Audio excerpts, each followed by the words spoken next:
Hey, yo!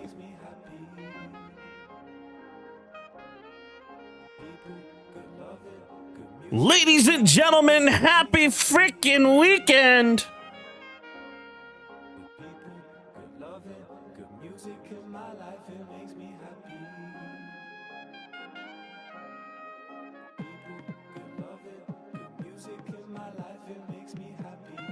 What up, everybody? How we doing? Welcome on in. My name is Percussive173. It is an absolute pleasure to see you on this fine Saturday. Today we have a very, very special episode of the podcast, and we're just gonna kind of vibe out and do our thing, you know. And I'm really excited to introduce today's guest to you. But just so you guys know, yesterday I had a podcast episode with BB Jess. And today I am super excited to have one with Mr. Tory Productions. And tomorrow, at 2 p.m., there's going to be a slight time change. We're going to have a podcast with Chillin' with Dev. So I am very, very, very excited for that too. But I will definitely keep you guys informed. My game plan for today is we're going to do the podcast from now until probably 5 o'clock, right? Which is an atypical podcast time for me. And then after that, we're going to go into the beta. We finally got rid of skill-based matchmaking. That's at least what I heard. So it's going to be pretty awesome to be able to have these discussions, to be able to learn about content creation in the world of content, and to do things inside of the PSP podcast. And I cannot be more excited to share everything with you all. Rio, it's awesome to see you. K-Man, it's awesome to see you. Hopefully everybody's having an awesome Saturday. If you guys, it's the first time here, I'm just your friendly neighborhood drummer. So I think we're going to go ahead and get the podcast started. I think we're going to go ahead and get things rolling in that way. I'm not entirely sure where Tori's at yet. Let me send him a quick message, and I'm just going to let him know that. But anyways, let's repost that. But no, there's a lot of things that we kind of have in store for the PSP podcast. And if you guys didn't know, I'm actually accepted as a content creator for DreamHack Atlanta. And if you guys want, you can do !DreamHack or !DH to be able to utilize code PERK at checkout to save yourself 15 minutes. If you guys are needing glasses, I also am sponsored by Zenni Optical, and I'm a partner with Zenni. And you can also use code PERK to save yourself there too. But without further ado, ladies and gentlemen, I think we're gonna go ahead and run the intro video, and we're gonna go get set with the podcast. Give me 1 second here.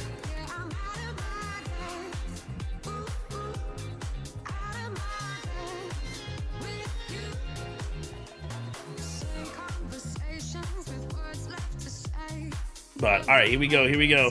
We're gonna go ahead and roll it. Ladies and gentlemen, welcome on in to the PSP podcast, featuring your friendly host, Percussive173. Let's freaking go! I downed him. Oh, I got it. 508 meters.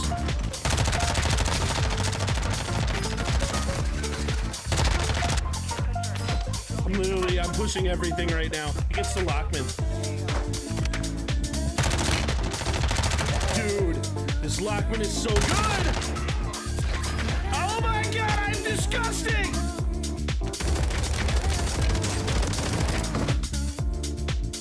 So what do you think about that play, huh? What were your thoughts? Not very smart, man. Not very smart, man. It happens, man. Hey, well, come back. We'll try it again, okay? Very smart, man. It happens.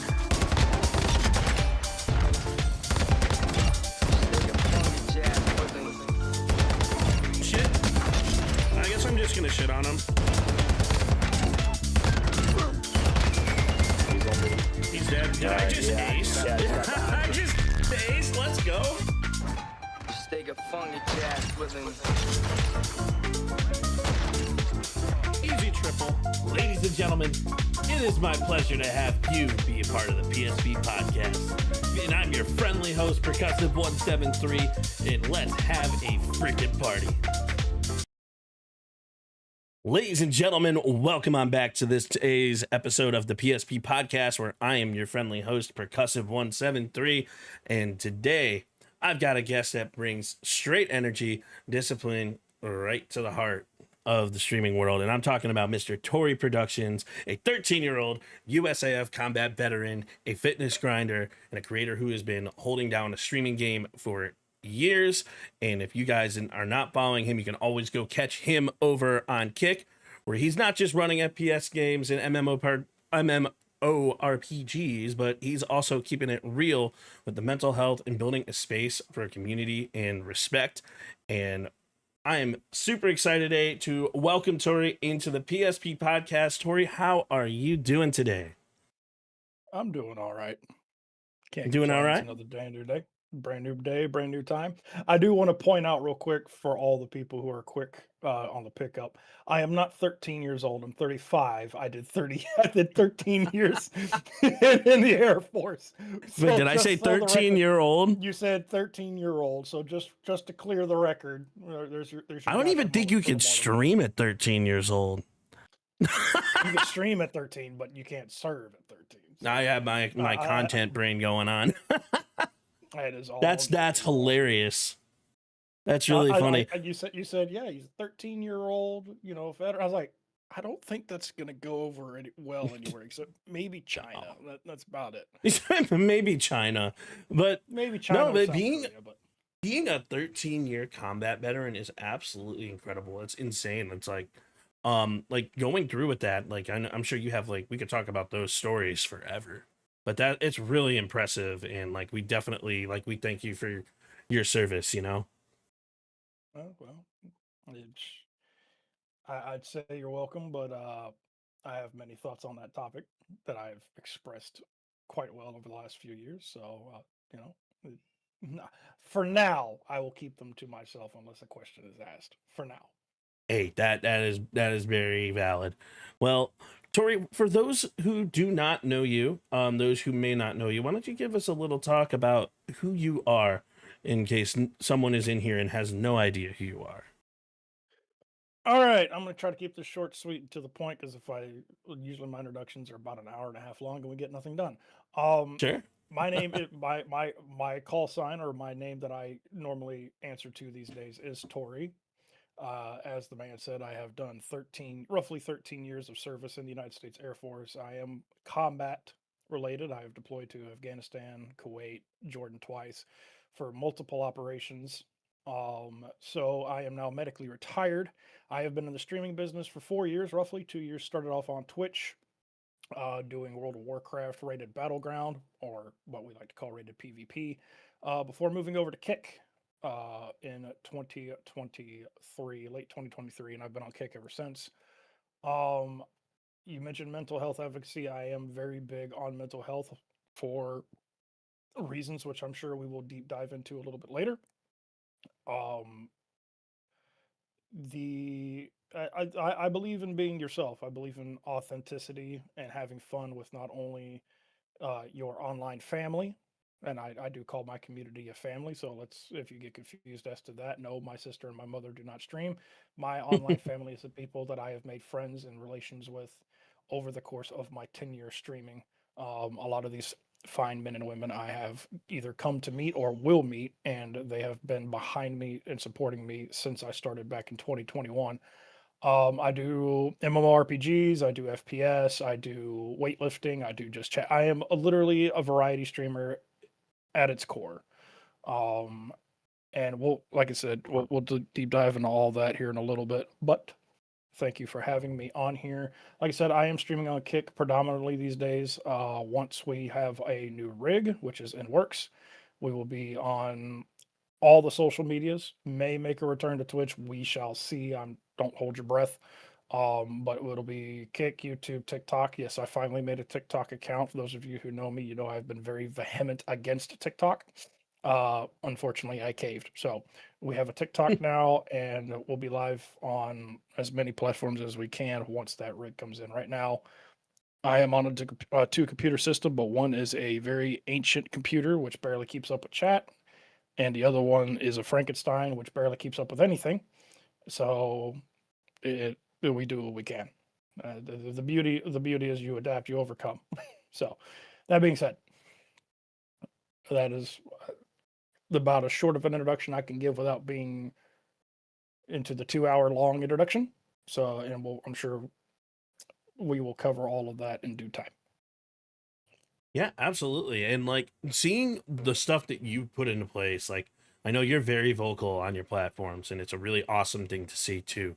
You definitely hold no bars, like you say things like you preach authenticity, and we can definitely dive into that because there's a lot of streamers who, especially with this podcast being for new and in aspiring creators, one of the things that they got to understand is that the internet is not really the safest place in the world.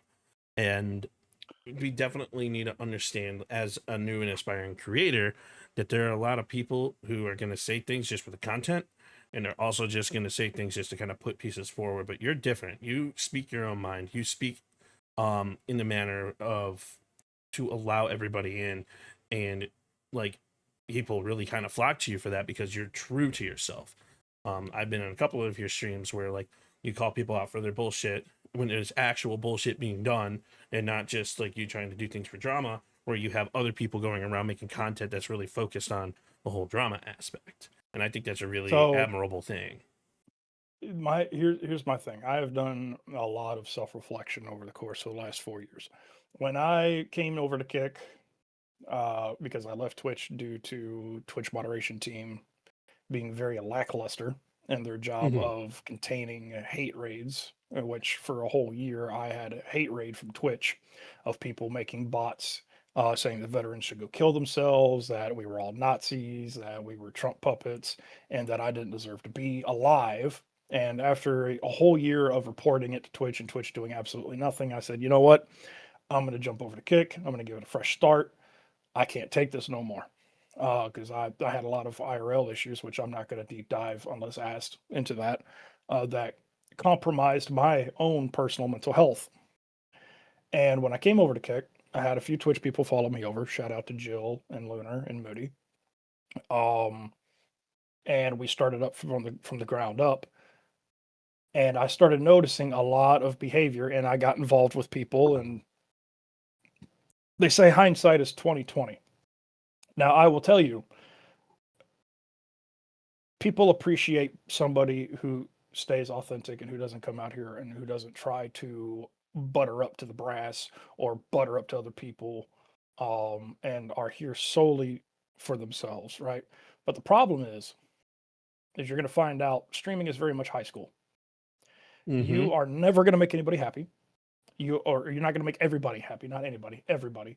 You will make you there will be times where you make people happy and it'll be the last person you expect, but it may be for the wrong reason. Everything in the streaming world is a literal political campaign almost.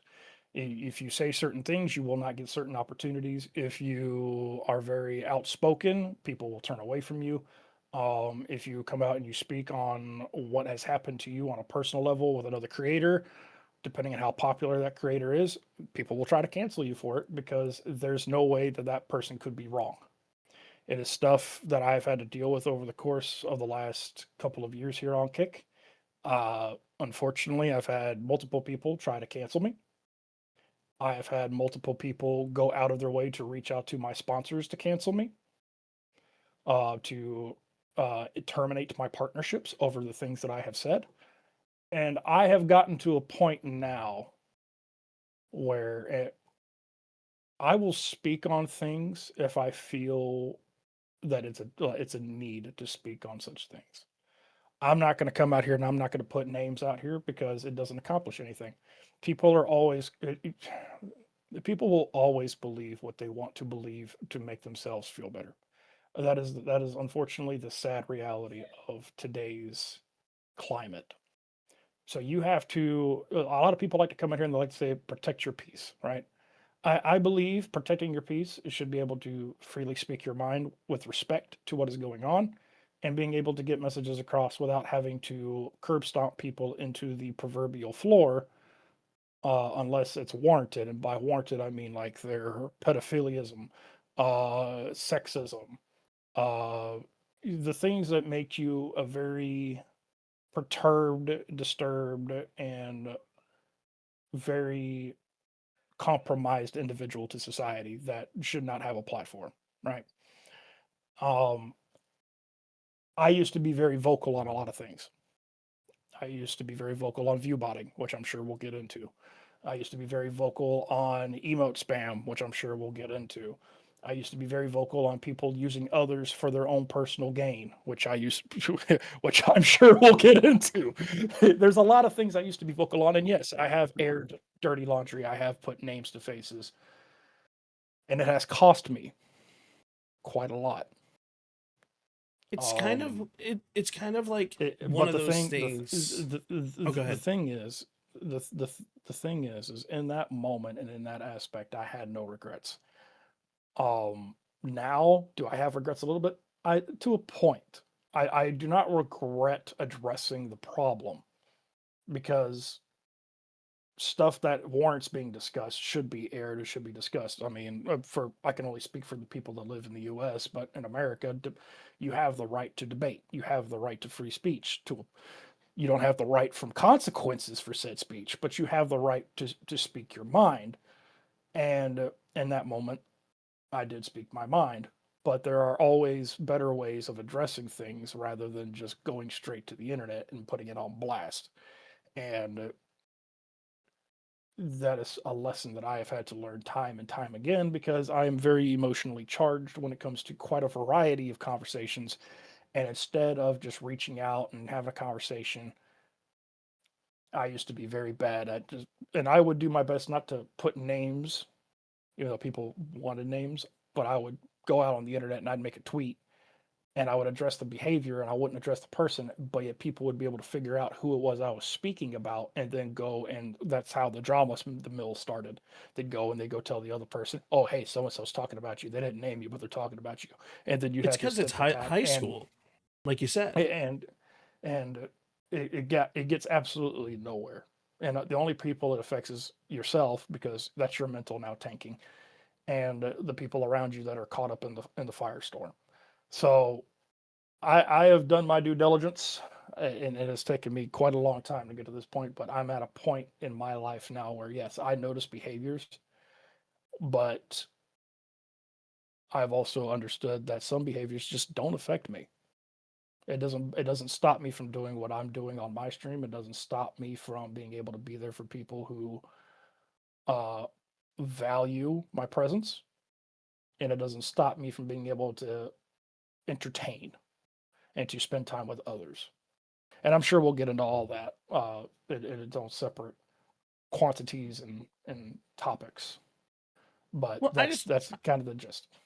I just don't want people to get the wrong idea when I kind of bring this type of stuff up because like for people who haven't been in your streams, like you aren't a drama streamer, you're on a drama collector. And like the people who do pay attention to what you do, like they see you for being awesome. They see you for being friendly and creating an incredible family and an incredible community, which I mean like look, you and I are on completely different political spectrums. We've had discussions about it. It is what it is. Like, but the thing is, the difference between the way you and I converse versus the way um other people on the political spectrum converse is like we act like we can actually have a legitimate conversation and understand like the empathy behind it and like actually be able to talk with each other instead of just I jumping to random conclusions.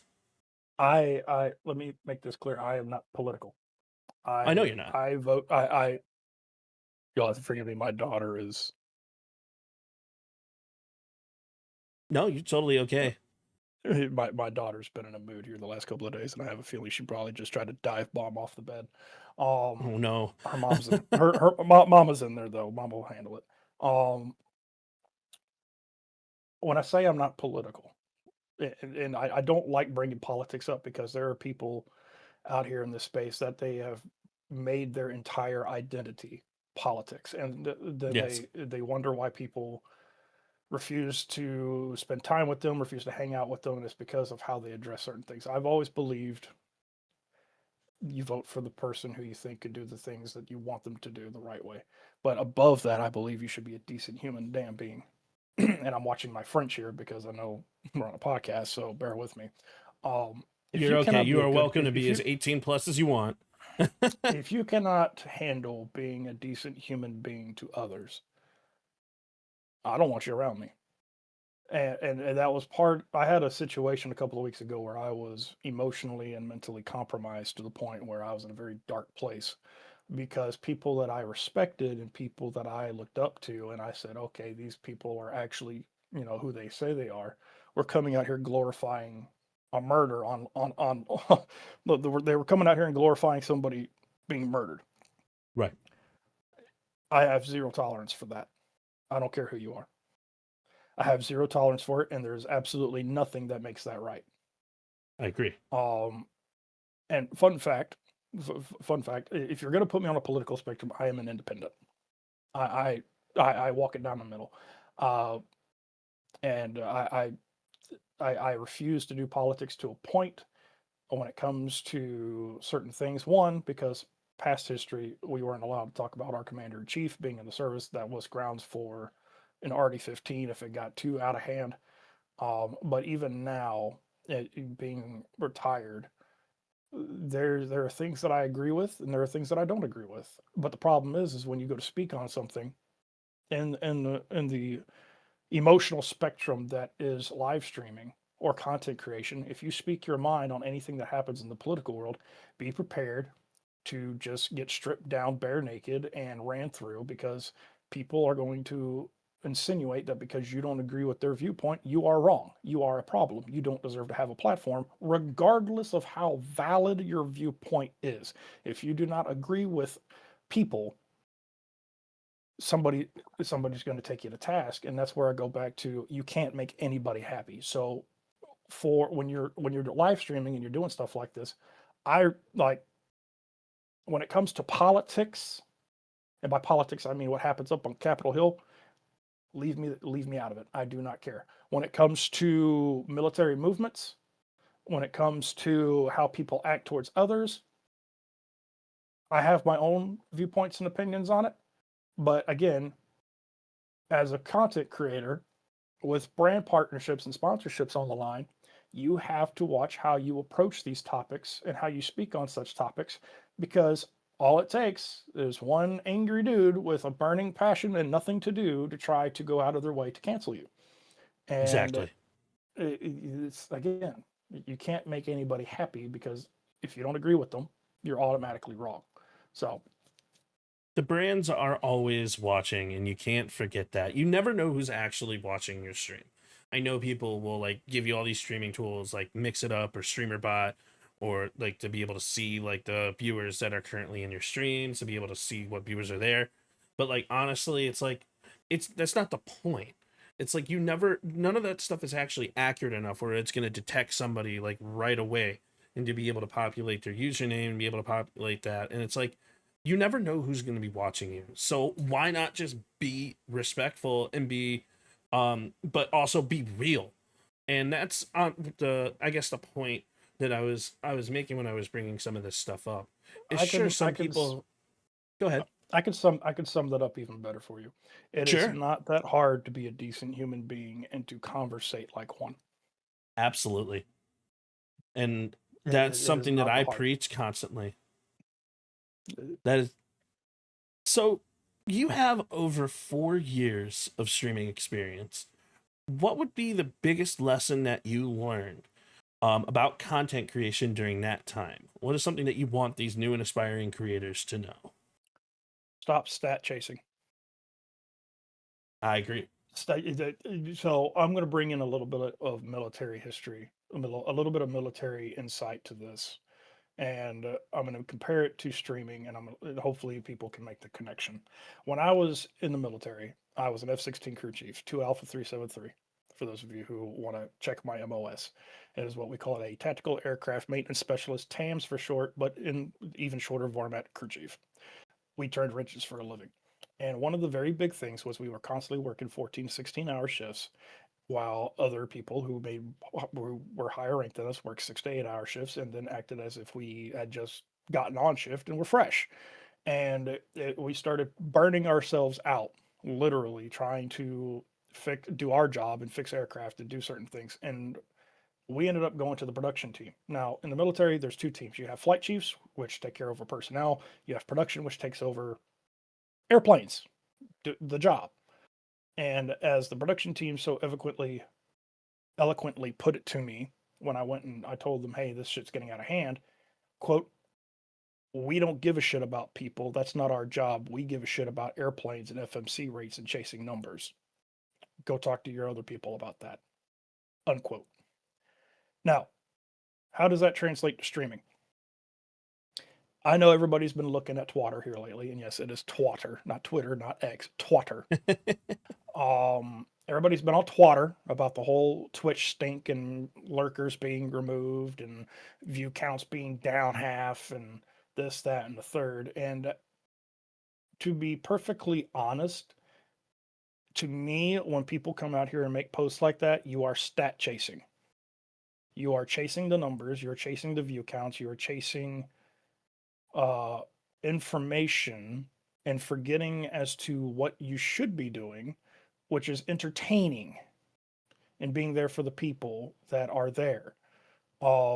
When you focus less on who's there already and you focus more on, okay, how can I just make people laugh and entertain and because you should always be, I don't want to call this work because work to me is you show up somewhere, you're doing a job from 9 to 5, you go home and you hate life and you go, okay, I'll go back and do it again tomorrow. I would consider this a passion. I'm I'm not going to say blessed enough because unfortunately I have 25 disabilities that I have to work with every day to be able just to function. But I love being able to come on camera and fire up a video game and just enjoy downtime with people who I consider friends and family for however long I want. There is a lot of people that cannot say they're able to do the same. Um, and respect to those of you who work 9 to 5s and then come home and try to stream and upload content because that takes a massive mental toll and a very physical toll. Yes. Could But not agree more to the that thing, statement. but the thing is, right, is if you don't enjoy what it is you're doing, this is going to suck. This is going to drain you and you're going to burn out. And why would you want to focus? Like, I get it. This is just my personal belief. If you are trying to make content creation and streaming your job, your bread and butter, you cannot focus consistently on numbers because you will burn out faster doing that than you would be if you just enjoy playing the game with people. Your content is not only being entertaining yourself, but bringing people along for the ride and playing the games with friends and whatnot with the comms and literally just having fun. The numbers will come in due time. If you are constantly focused on the numbers, it's going to affect your mental. You're going to start coming off more jaded. You're going to start coming off more bitter. You're going to stop having fun and it's going to translate into stream and people will not want to be around that because a lot of people when they watch a streamer, they're not there to see how you're doing. They're not there to see how your mental is. They're not there to see, to hear about how much, oh, well, I got this, I lost all this people. They're not there for that. They're there to have fun and to watch good vibes and party more or less. I couldn't agree Now, more with that statement. And I want to kind of interject because there's so many things to like kind of unpack from what you just said. Um, like we have to, as streamers, as content creators that are newer creators, we have to pay attention to what the viewers want. Sometimes you have a community where you have viewers that just want to play the same game as you. Sometimes you have viewers that are having a rough time in their life and they want to be in that comfort of somebody who that they trust and that is putting forward good vibes, like as you said. And it's such an important thing to understand. It's like when you're going into content creation, absolutely it's about having fun, but it's also you have to have a certain empathy towards your viewers as well. And in regards to the numbers that you brought up in regard to the whole Twitch thing, none of that stuff with Twitch is even proven yet. We don't know if that's even what's going on with the numbers count. Sure, it's sus, but maybe there's other things at play that they haven't even figured out yet. Like being a developer is not an easy job. So I feel like people in the content industry are jumping the gun and going to Twitter, X, whatever the hell you want to call it, and they're just forgetting the basics, which I'm glad you brought up, because the basics were just being yourself and having fun and doing what you do, and the right people will find you when it's time. Here's the thing about, like, people need to understand, when you come out here and you put the energy of, oh well, this doesn't seem right, into the atmosphere, it makes you seem very entitled. It makes you Yes. seem very self-centered. Anybody who's been around the block by now, who's been in this game for at least a year, maybe two, understands that you're going to have your high periods of viewing and you're going to have your low periods of viewing. We are approaching the holiday season right now. We are pretty much on the road to the holiday season. We got Halloween, straight into Thanksgiving, straight into Christmas. Everybody's going to be spending money for their families, getting Christmas gifts, getting the turkeys. And let's be honest, turkeys are fucking expensive along with everything else these days, Yes, they because are. the economy is the economy.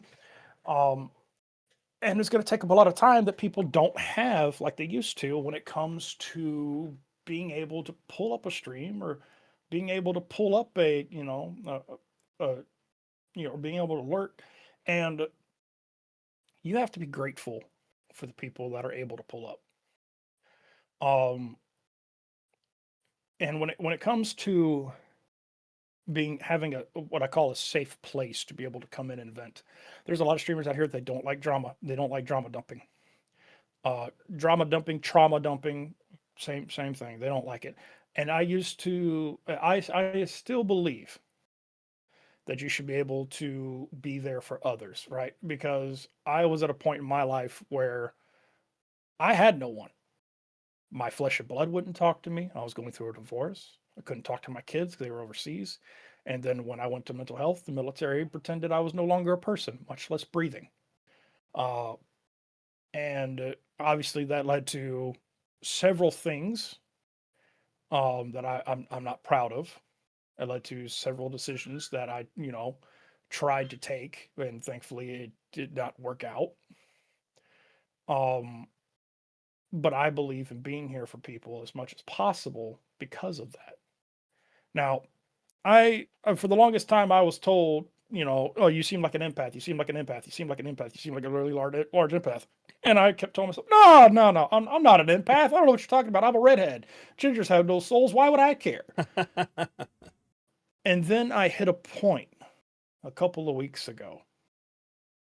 I had a very bad thought process where, again, I felt like I was abandoned by people who I considered friends, who I considered family, that I loved, that I had a respect for. And I sat here and I was talking to people. I talked to my other half. I talked to Lone Rider. I had time to sit down. I talked to Echoes Nation, who I know you had on the podcast before, He's a and it great dude. dawned on me, yes, um, Mhm. and it dawned on me that every time I would insert myself into somebody's life, or somebody opened their doors to their life and allowed me in and conversated with me about the things that were going on in their life, I started having an emotional attachment to that person and their situations.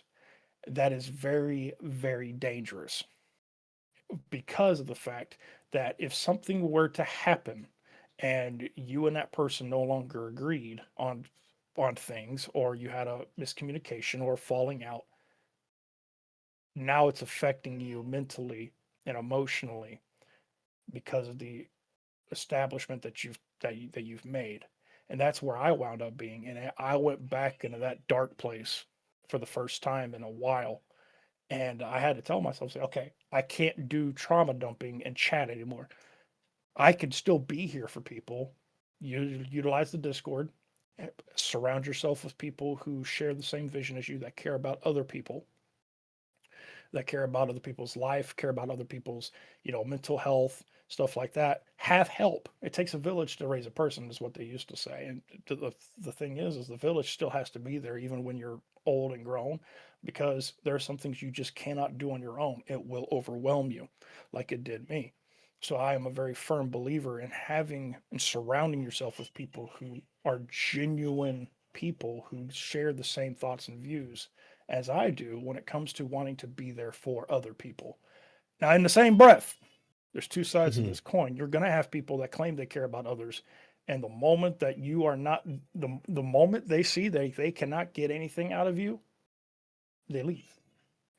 There was somebody who made a post on Twitter about mods, mods taking advantage of them and then dipping and I unfortunately I've had that happen. And part of being outspoken, I came out here and I would talk about how certain companies and organizations would gaslight, and they would sit there and tell you that they wanted opportunities and that they would get back to you, and then you would never hear from them again. And you'd be sitting here and you'd be blowing up the phone, you'd be emailing them, doing everything, and it's just radio silence. And then you'd come out here and you go to speak, and for me, my mod team are people that I trust. They have my personal cell phone number. They're able to alert me, hey, so and so, checking on so and so, they have a problem going on. They are literally an extension of who I am, and I treat them as such. I treat them as brothers and sisters. And I've had people that I respected, that I appreciated, and that I cared for tuck tail and run because, oh no, Tori's going after a company that I have a partnership with. And instead of being honest and saying, I'm scared to lose my partnership with this company because they're going to tie me in with Tori, even though no names were mentioned, I can't afford to do that. And then they come out here on social media and they say, oh, well, it's your fault because, you took advantage of me. You have to be It's a, careful with who you trust because there are people who will play what I like to call the long game, and they will sit there in snakeskin and for years and make you think that they care about you, and then you find out something happens a couple years down the road. They take their leave, and then you find out everything else that happened on the back end, and you're like, "Holy crap!" it's And it's a it lot makes of you question people. it's a lot of the reason why and Jess and I had this conversation yesterday. The internet is a very dangerous place, and it's very difficult to trust people from a remote aspect until you actually have legitimate conversations with them where you can and see them in person at conventions until you actually get an opportunity to trust people. But unfortunately, like, the world is not just the internet, the world is a hurtful place too. And like, being having pain, or sorry, being on the receiving end of pain, it happens, and it really hurts when people betray you or hurt you. I mean, I've been on the receiving end of that. I made a comment on someone's Twitter, and they got ridiculously mad at me, and then threatened to try to cancel me. Not saying names, but like, it's not even just in Twitter. Like, there was somebody who was my friend since I was a little kid, and like you mentioned, the long game. They pretended to be my friend for the longest time until they didn't really need me anymore, and then eventually the shoe dropped. And then when the shoe dropped, I eventually found out about everything that happened. So it's very difficult to have a trusting mentality, which is, I do have anxiety on that front, and I do talk to a therapist, and this is where I want to kind of steer into like the mental health aspect of things. It's I think it is very important for people to be able to find some type of sense and separation between the online world and their IRL world. And I think it's very important for people to be able to take that self wherewithal to be able to say, all right, cool, I do need to talk to a therapist because they're genuinely going to help me level my head and talk in a straight line. Like, I have severe anxiety, I have severe depression, I have severe ADHD, and there's a lot of things that are wrong with me on the mental front, but there's also a lot of things that you don't see. But mental health is so important, and trauma dumping into somebody's chat, especially when the streamer is not consenting to that, is a very um well, difficult thing.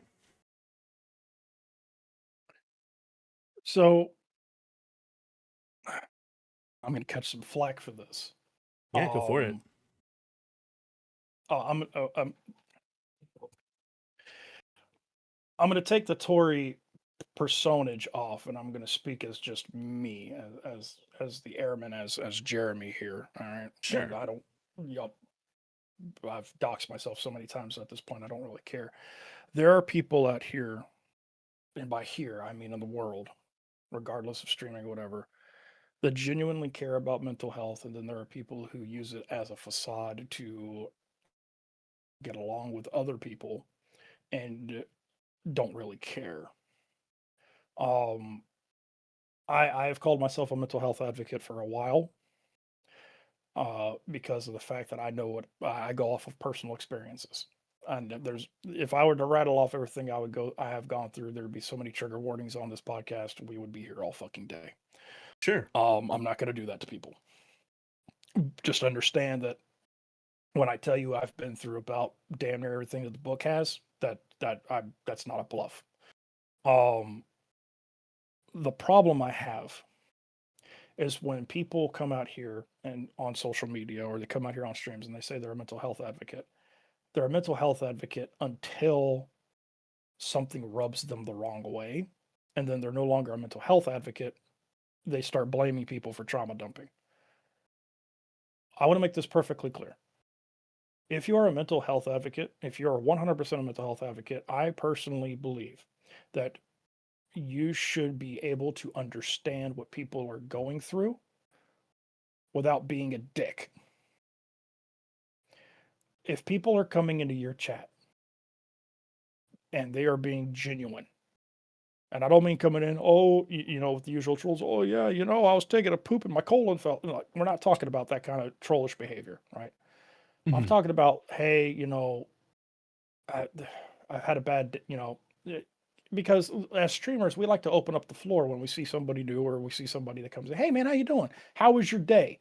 The moment you say that, how was your day? You open the door to whatever is coming out. You cannot tell Yes. people to not tell you how to lie to you about their day if you are going to ask them how their day was or what they did today, because now you are the inauthentic one. You are the one that is basically asking them to lie to you and to come out. And I've seen people come in here and say, oh, well, you should know I'm streaming. I don't really want to hear that. Then don't open your mouth and ask.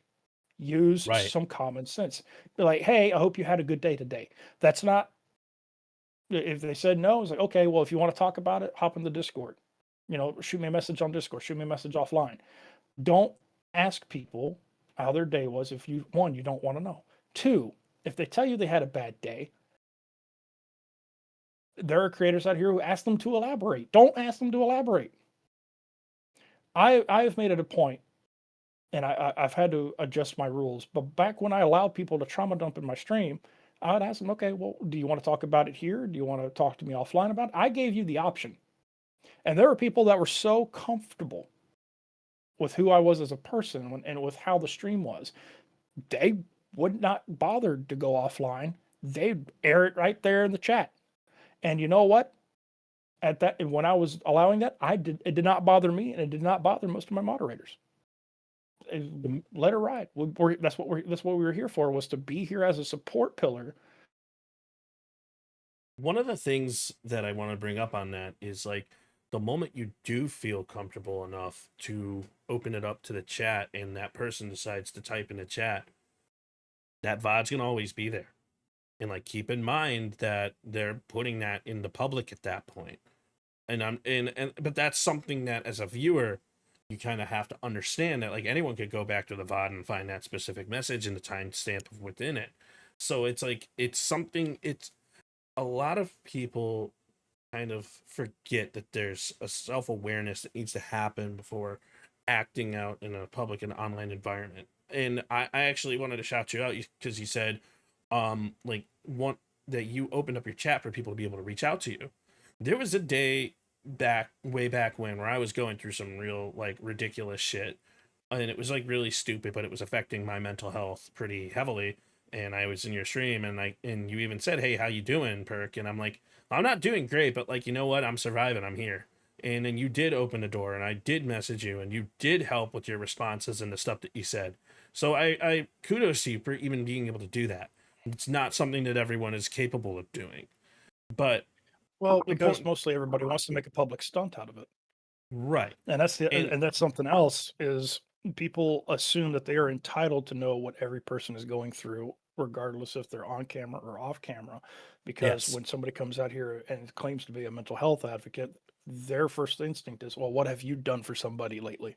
What have you done mm-hmm. to prove that you're a mental health advocate? And I'm going to be the asshole right now. And I'm going to tell you, it's none of your damn business what happens offline, because there's a lot of things that happen in people's lives that if they wanted you to know about it, they would tell you.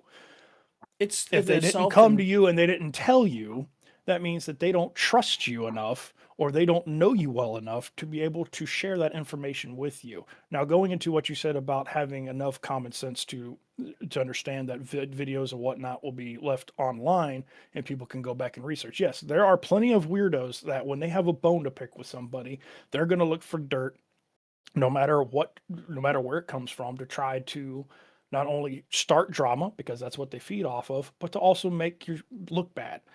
You're never going to get away from that.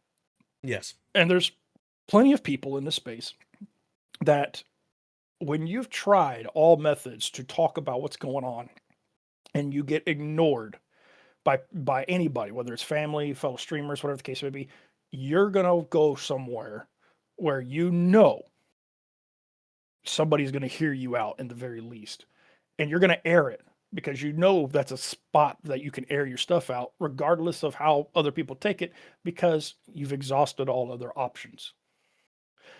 And that's what my stream pretty much was for the longest. Was it was a last ditch effort for people, or it was the first thing that people would go to because of that relationship and that trust.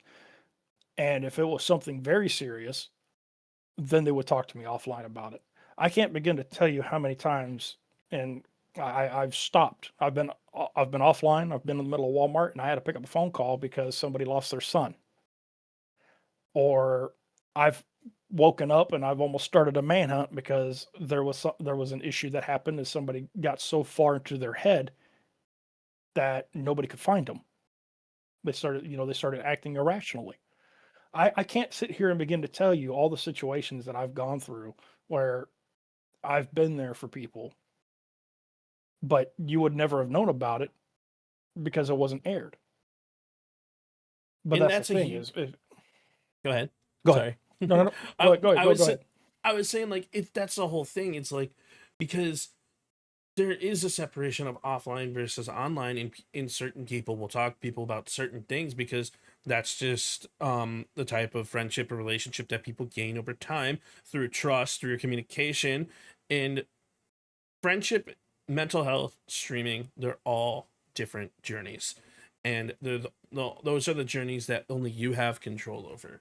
And I really think that people forget like the bare basics, or like they kind of jump to some of the advanced things, but they forget that like you have to be introspective and try to think of, is this conversation going to help me in any way, shape, or form? Is this conversation going to make me feel better? And how is it also going to affect my friend? Is it going to hurt them in the process? It's like we forget to think before we speak. And I think there's a huge issue with that in the streaming space because we are professional yappers and we'll yap our ass off no matter what. So, So, but here's the caveat. Here's the devil's advocate to that. sure. Is yes. So some people, we really should think about what we speak, what we say before we come out here and air it, right? Hmm. But I also believe that if you're going to say that you're there for people, you should actually be there for people. I agree. Uh, and I'm not like I'm not gonna come out here and raise the Spanish Inquisition to find out if you actually are who you say you are. But I've had quite a few people in my tenure claim to say that they were there for people, and then come to find out they really weren't. They were just using and abusing. And Right. I hate false prophets like that. I hate people. Hate's a strong word. Let me change that. I detest people who claim they care about others, but then in reality, they're they're they're they're not there for anybody. And Um, I mean, it's another thing on that note is people forget that people are busy, and sometimes like the empathy of wanting to be there for people is there, but they forget that that person also might have too much going on in their life at that point in time, that they're not capable of being there for them at that point in time. There's outside factors too, and like I said, I'm not.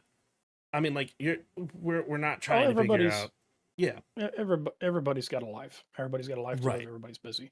Now, I mentioned I had a bit of a dark place a couple of weeks ago. Hmm. I understand if you're busy, and I understand if you've got a lot going on, right? But unfortunately, we live in a day and an age where it's not hard to find out and to see if you're actually busy. Because when you're busy, to me, right, if you're a friend, if you claim to be a friend, if you claim to be a supporter or whatever, um, let's dial that. Friend. If you Sure. give somebody the friend tag, that means that you talk to them somewhat on the regular, if not every so often. Uh, they try to make time. They try to swing by when they can, right? And they don't treat you as if you're a ghost. Right. There was a situation a couple of weeks ago, and it had been building up over time, where people who I thought were busy were everywhere else. And the sad part about being a streamer is when you're offline and you're bored, you go and you watch other people stream, and you go and you watch you go hop at other people's channels, and you don't necessarily type. You don't have to type, but you can see all the chatter, and you can see who's there, who's having fun, and you can see what's going on, and you can start putting two and two together when you start noticing that the behavior is more and more like they're there for other people and they're avoiding you like the plague. But then all of a sudden, when you get emotional about it and you go, well, what the fuck did I do wrong? It becomes oh, well, you're the problem. You're entitled. You're Entitlement is a expecting big people to be thing. there for you. And I'm like, I'm not entitled. It's not entitlement to say, okay, you called me friend, but you say you're busy, but you're here for everybody else. You make time for all these other people, but you haven't been around me in a month. And I have to tell people, be careful with the friend tag, because some people are not your friend, they're your associate. They're Right. your they're your they're somebody that is similar to you in the realm of whatever job or career you have. And they may call you friend, but an actual friend will check in every now and then. An actual friend will understand when you come out here and you post something on Twitter, or you post something on Discord and you say, hey, I'm going to be offline for a little while. Like, I could count when I was in my I'll go ahead and throw a trigger warning out here. When I got suicidal a couple of weeks ago, because everything came to a head, and I had felt like I was abandoned by people that I trusted, uh, you know, treated like I did not exist by people that I loved and respected. When I got suicidal, I had maybe 7 to 8 people check in on me. Lunar, Lunar Phase Gaming, Avenged Wolfie, Enigma's Edge, Grunts, uh, Draconian Essence and his wife, uh, and Echoes. That's 7 people. I did not And even I'm see sure that that post if it was a public post. well, the other thing is I had deactivated my Twitter. I had deactivated my Twitter during that time. Hmm. That's how bad it was. And I normally don't deactivate crap because there's no reason to. I had deactivated my Twitter. I went radio dark on 0 dark 30. Didn't talk to anybody for a couple of days while I got my head together. And those people were the ones that reached out to me, because and Acrolates reached out to me too. Um, those were the people that reached out to me because of the fact that I just everything it came to a boiling point. And that's when I had to sit there and I had to tell myself, it's like, not everybody is actually a friend. Not everybody actually is concerned about your well-being. Not everybody is going to sit here and be who you thought they were going to be. And that's when I told myself, okay, self, we have to change it up. We need to be here for the people who make it a point that they want us involved in their life, instead of just trying to be there for everybody that we feel appreciates us, because that's not reciprocated. Communication is more than a one-way street. I agree. And you have to you have to put your mental and emotional health above others when you get to that point. And like I mentioned at the beginning of the podcast, I was putting very emotional attachments on situations and people. And that's where I became very compromised in that situation, which is why now, instead of letting people trauma dump and stream free willy nilly, if it's a problem or you need somebody to talk to, you come to the Discord. And I keep track of everything through the Discord, so I'm very much informed. But I'm able to have help in that aspect rather than trying to just do it on my own. Um, And I respect that decision for being able to do that though, and being able to come to that understanding. And like, well, me personally, I apologize for not reaching out or not even seeing that because for whatever reason, I'm I haven't seen you on my FYP in a while. I don't know why that is or was, well, I but I also I went ahead and I originally was following around 2,900 people. mhm. I had more that I was following than I had followers, and a lot of them were part of a group that I no longer associate with. And I took a step back and I said, okay. And I sat there and I realized it's like all these people that claim to be friends, because for the longest time, also at conventions, like I would have people come up, hey man, we agree with everything you're saying on Twitter. We respect your opinion and whatnot. But then that would be the only interaction you would have with them. There'd be no offline interaction. There'd be no coming in a stream interaction. There'd be no Twitter interaction. That would be the only thing that you hear, and you go, okay, well, I can't keep doing this. I can't keep just sitting here and putting my thoughts into the air and having people be a weather vane and just blow in whatever direction suits them. Like you can't do that. That's valid. So I went and I did a mass purge of my following, and anybody that had not spoken to me, anybody that had not bothered to reach out, anybody that had made it clear that they didn't really care, no disrespect, no hate against them, but I said, you know what, I don't have the time for it. I want the people who are following that I follow to be people that I know are genuine, that give a shit if I'm breathing, and that make time, that make it clear that they want me to be a part of their life. If I there's another old saying, you don't stay where you're not welcome. True. And if the energy in the room makes it seem as if you are more of a burden and a hindrance rather than a lovable presence, why would you want to stick around? Why would you want to be in that same area? And I can't do that. I'm a father to an 8 month 8 month daughter. I'm raising my two sons, and while I love my other half and she's been a fucking blessing, I still have to deal with all that on top of this. And you And gotta that's just too much energy to try to fucking put into people who don't reciprocate the energy back. and I respect that a lot because you gotta protect your own self and like you're taking those steps to be able to do that. Um and like seriously, like I know like you and I do talk on occasion. I know it's been a while. But I respect the stuff that you come up with and the stuff that you put forward. And like I have noticed though that on my personal FYPs, on my personal algorithms, whether it be Twitter or TikTok, like the socials that I check when I like have 30 minutes when I get home from work, I'm not starting to see the people that I follow to begin with. I have to go to my following page to see that. So I'm just trying to make a conceited effort to do that and stop being on the FYP where it's showing me Browns and Guardians and Cleveland sports stuff so I can actually check up on my friends. And like for whatever reason it's showing me more sports stuff and not the people that I follow. So Honestly, I don't blame anybody that have tailored their algorithm to anything that is not streamer related. I do not blame you. I think that's probably the smartest decision you could make, because my FYP has been something. It's either politics, it Black Ops 7 complaints, uh Twitch view count complaints, uh kickbotting complaints, or conduct complaints about how people are acting prior to acting. We'll just put acting in general because there's a lot that falls under that umbrella. And I'll be honest with you, like if you got your feed tailored to where you don't see any of that, all power to you. I do not blame you.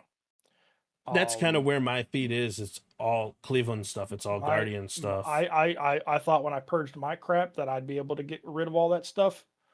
Nope. It's still showing up because people are reposting and whatnot. And I wish people had the energy to be able to work on themselves and their own content the same way they had energy to just repost all the ass hattery that is out here on the internet.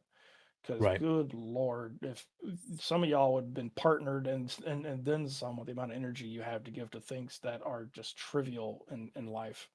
Like today, I went out to because I had an allergy flare up earlier today.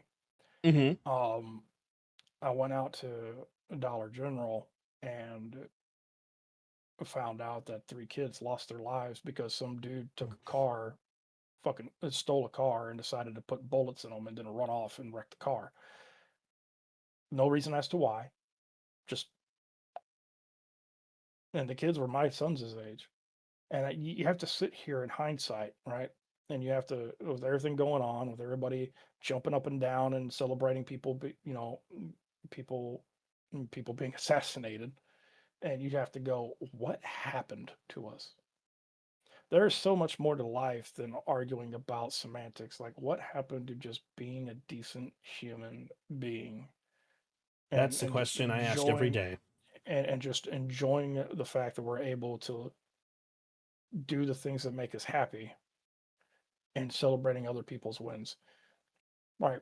And like I said, I used to be very vocal when it came to view botting and to emote spam and whatnot. Do I condone view botting? Absolutely not. I think it was the trashiest thing you could do, and I don't have any respect for people that do it. However, does it affect what I'm doing on my channel? No, because I'm not view botting.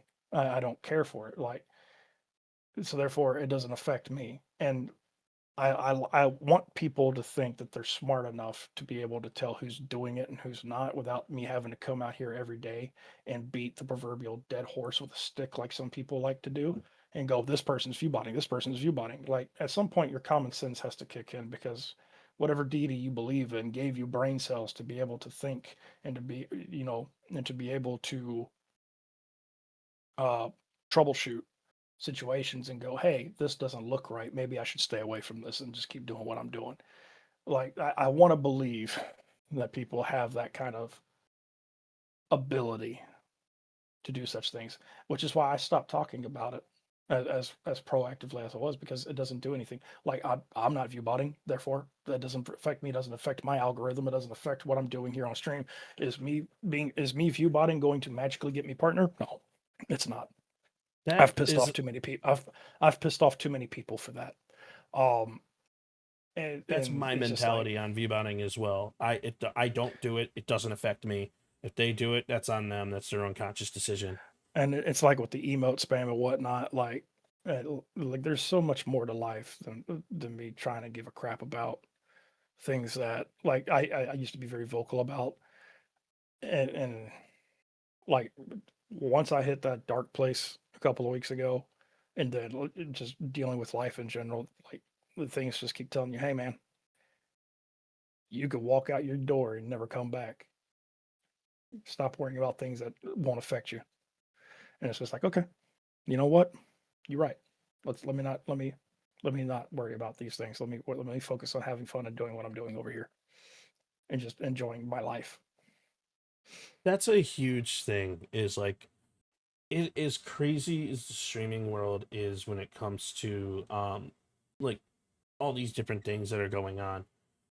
There's so many bigger things realistically that we need to start understanding and care about. Like I've said it once before and I'll say it again.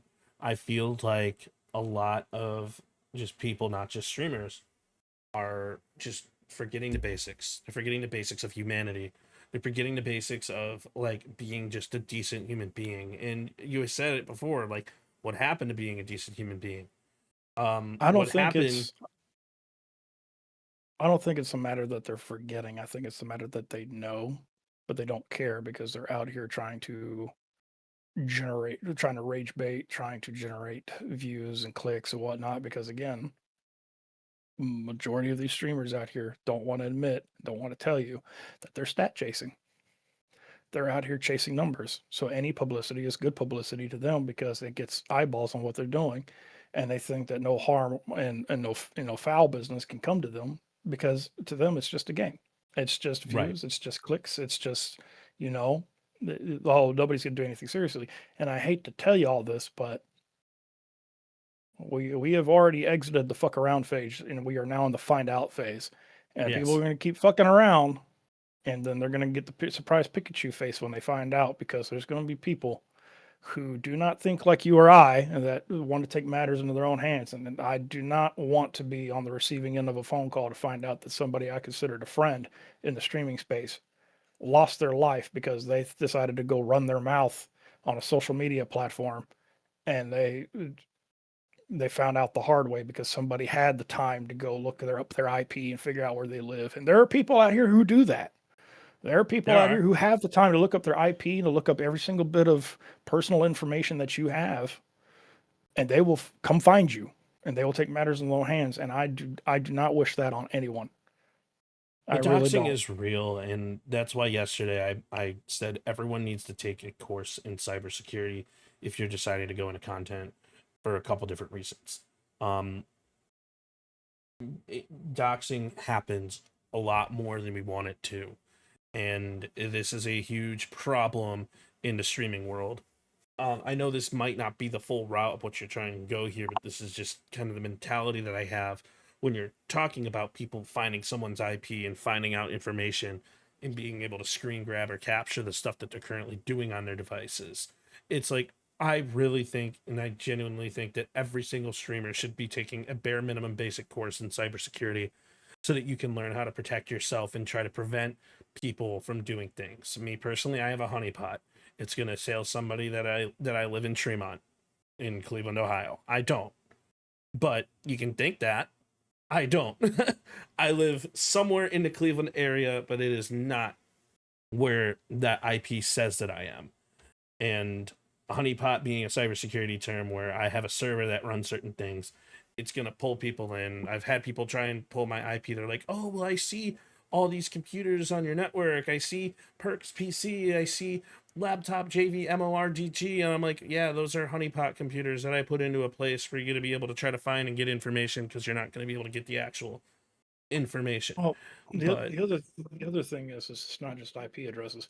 You have to be careful who you trust, because there are yes, people that if you burn them, they will go to creators that are very frequent, because I know, because I for years I had a fucking war against another creator, and there was somebody, and without getting deep diving into this rabbit's hole, there are people that now hate me that I have blocked on Twitter, who make it their personal life mission just to see what I'm doing, that have things leaked to them from other people who got burned by the other creator, and their whole mission is to just make that other person's life miserable. And the moment you insert yourself into something, and the moment you speak out on something, you become a target. You have to be careful who you trust, and you have to be careful what you say. yes. Which is another reason why, like, I took a giant step back, because, like, to me, that's just weird fucking energy. I do not want to fuck around with somebody whose entire fucking mantra is, I'm going to make this motherfucker pay. I don't have the energy for that, especially if it's not my fucking beef. I, You I know? honestly, I couldn't agree more with you, because like there's so many times where people, the worst thing that Twitter has ever done is allow people to be able to view your posts after you block them. I think it is the dumbest thing in the world. And it's enabling people with bad mental health. That's my personal opinion. You can agree or disagree with that. But it starts a lot more drama than it needs to. It's kind of sickening to me. Well, the other thing is, like I said, the stream space is high school. It is. You're gonna have people who you have a falling out with, running around and trying to start crap just because they want to get some get back. They want to get their lick back, regardless if they were right or wrong. So the moment you make a post, if the shoe fits mentality kicks in, they're going to assume you're talking bad about somebody, and then they're going to go run to that other streamer and go, "Oh, hey, so and so's talking trash about you. This is what they posted. Zero evidence, zero proof. That's what they're going to go do."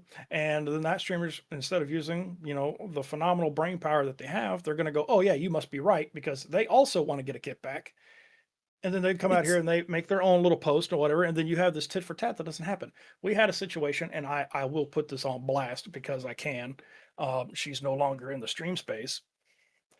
I had a conversation with Bozzy B.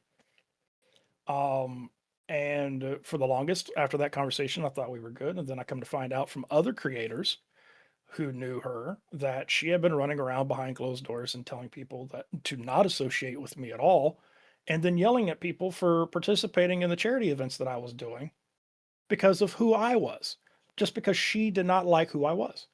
And this is the same person that at DreamHack shook my hand, gave me a smile, laughed with me, said they wanted some beers, drunk called me on Snapchat, and pretended to act like a decent human being. Like, those are the people you have to be careful of because you genuinely do not know anything. People are so good at putting on a facade when they want to that until the truth comes out or until they slip up and make a mistake, which I don't need to rehash what happened with her. She slipped up and made a mistake. They will take full advantage of people and people's communities and spin lies and narratives and affect people until the truth comes out. And then the sad part about it is once the truth comes out, those same people won't apologize for being misled and being like, "Oh, well, you know what? I'm sorry for believing this," because they never came and asked you directly. They always there's believed the grapevine. And again, streaming, high school, it's a thing. You have to protect yourself and you have to protect the information that gets out because once you find out, all you can do is just sit back and go, "Well, told you so." Moving on. there's honestly like the streaming really is a high school thing, and like I dislike the fact that like people don't take accountability for their own actions, but I mean once again it's like hopefully someday they realize, they look back on it and they mature and they eventually do, but I mean the past's the I past. It's something that they'll have to take I care of. I like to tell people that I am not human, that I am not perfect. Not human might be a stretch. Okay, I am not You're perfect. an alien apparently. I'm a ginger. We don't You're a classify as ginger. anything these days. I am not perfect. I have made a lot of Mhm. mistakes in my life. I've made a lot of mistakes in my fucking career, right? And I can only apologize so much before people go out of their way. Like, for example, and I'm going to give you all a lot of examples, and these are going to be apologies. You take them how you want to. All right. For example, I put my nose in a position because it was aired out on Twitter where a couple was going through a very nasty time. And I went after Sasha Ray. My apologies to Sasha because I had no business having my nose in that fucking business. Just because it was on Twitter doesn't mean that it's your place to fucking say shit. And I've apologized to that. I apologize here. I've apologized in person to my knowledge, but that was a situation that I had no business being in. Um, I've apologized to other people when, as far as how it comes across when I speak on like view botting and emote spam and shit like that. I There's a lot of things that I will take responsibility for. Those of you who are aware of my history, when I first came to Kick, me and Lauren were together, and not together like we. To quote a term from Will Smith, we were an entanglement. Um, but I went after her after all the shit that went down instead of just being mature about the situation. And I being very passionate, being very emotional, I came out here like a fucking idiot and said a lot of things, and other people decided to poke their nose into that business and try to start shit when it wasn't needed. And hindsight is 2020. I apologize to her. We don't talk anymore, which I don't blame. I do not blame. But but the thing is that beef, that little tit for tat has evolved into quite a few things down the road. And you can only apologize and you can only take responsibility for the things that you can control, right? I am far from perfect. Anybody that thinks they're perfect, I assure you, you're not, and you might want to go get checked.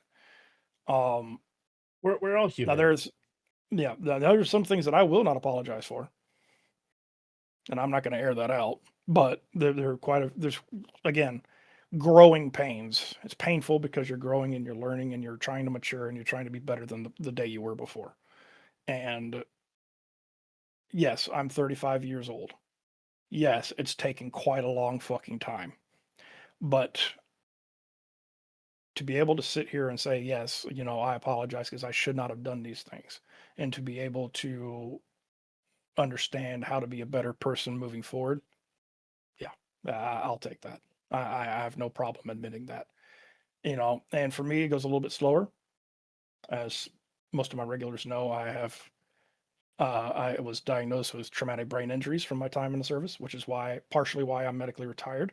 So the way I think, the way I feel, the way I understand things, what might seem a joke to some people is serious to me. What might seem like a joke to me is serious to some people.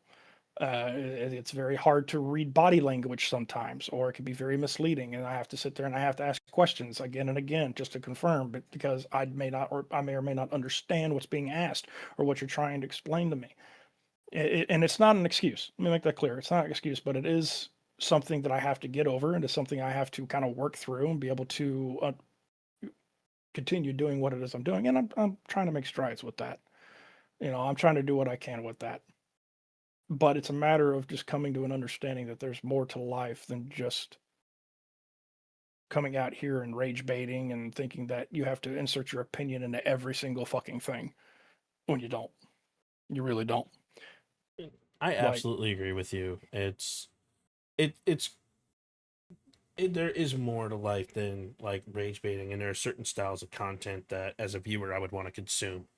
But I kind of want to switch gears slightly, just a little bit, because what you just said kind of goes to show that like you never really know about the masks that people have to put on, or the mental health that people have behind the scenes that like people aren't really aware of.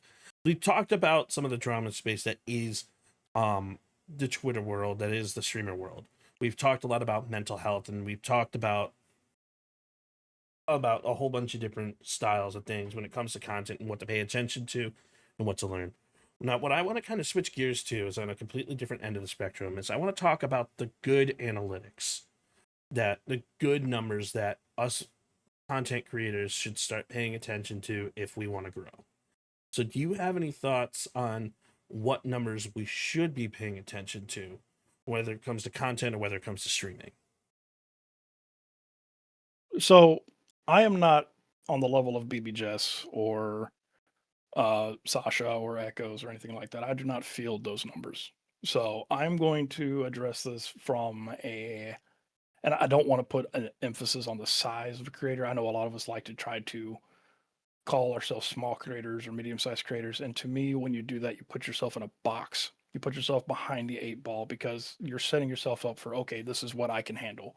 You should be able to want to aspire to do more than that, not put yourself in that position. So for me, I'm going to speak as somebody who is on the road to fielding those numbers, right? For me, the things I look for are as follows. One, how many people are returning to your stream? There is no add on for that. You have to pay attention to your chat. You have to pay attention. You have to get to know and the names that are coming through. Like, for example, Cossack, Star, Lunar Phase, Acrolates, Nerdy Ink, who just came back. He's been in my chat constantly. Wolfie, he's been in my chat constantly. And to help me out with that, I have a very simple thing. If you come into my chat, if you're a part of my chat, and you continue to be a part of communicating with the Vahalla family, which is my chat, my online community, and you are here you are here constantly, not every day, but constantly, you get VIP until I run out of VIP badges, and then I start plugging and playing. That tells me that you are here and you're being a part of, and you are being a part of the chat, and you are enjoying your time. That's a very quick way for me to be able to tell who's who.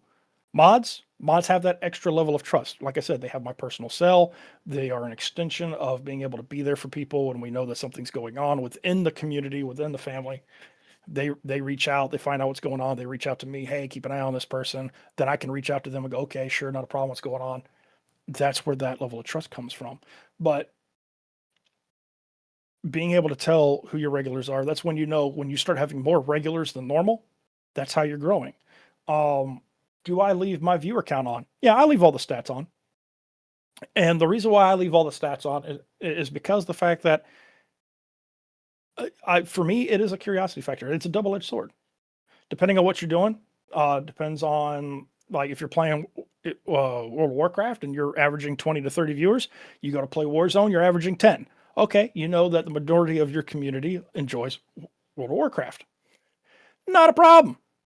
Okay, if you're going to stat chase, look for the content that people are enjoying, and give me 1 second because I am about to hit this dude with a ban hammer real quick because it's a bot. Bam! There we go. All right, perfect. W ban? Oh, sorry. No, you're good. Another jackwagon talk about the Kick Fam Discord. That's been happening a lot. Yeah. But the thing is pay attention to the content you're doing. Watch the numbers. Pay attention to how many regulars you got coming in. And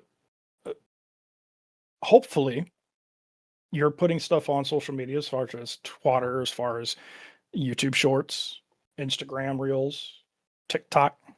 I told y'all I just made a TikTok a couple of days ago. God help us all. Right. And I've been uploading some of my old YouTube Shorts to TikTok.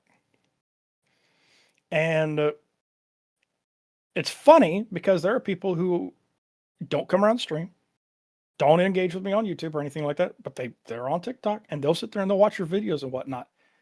And that's the thing is you should be able to pull from social media. You should be able to pull from other sources to bring them into your main hub.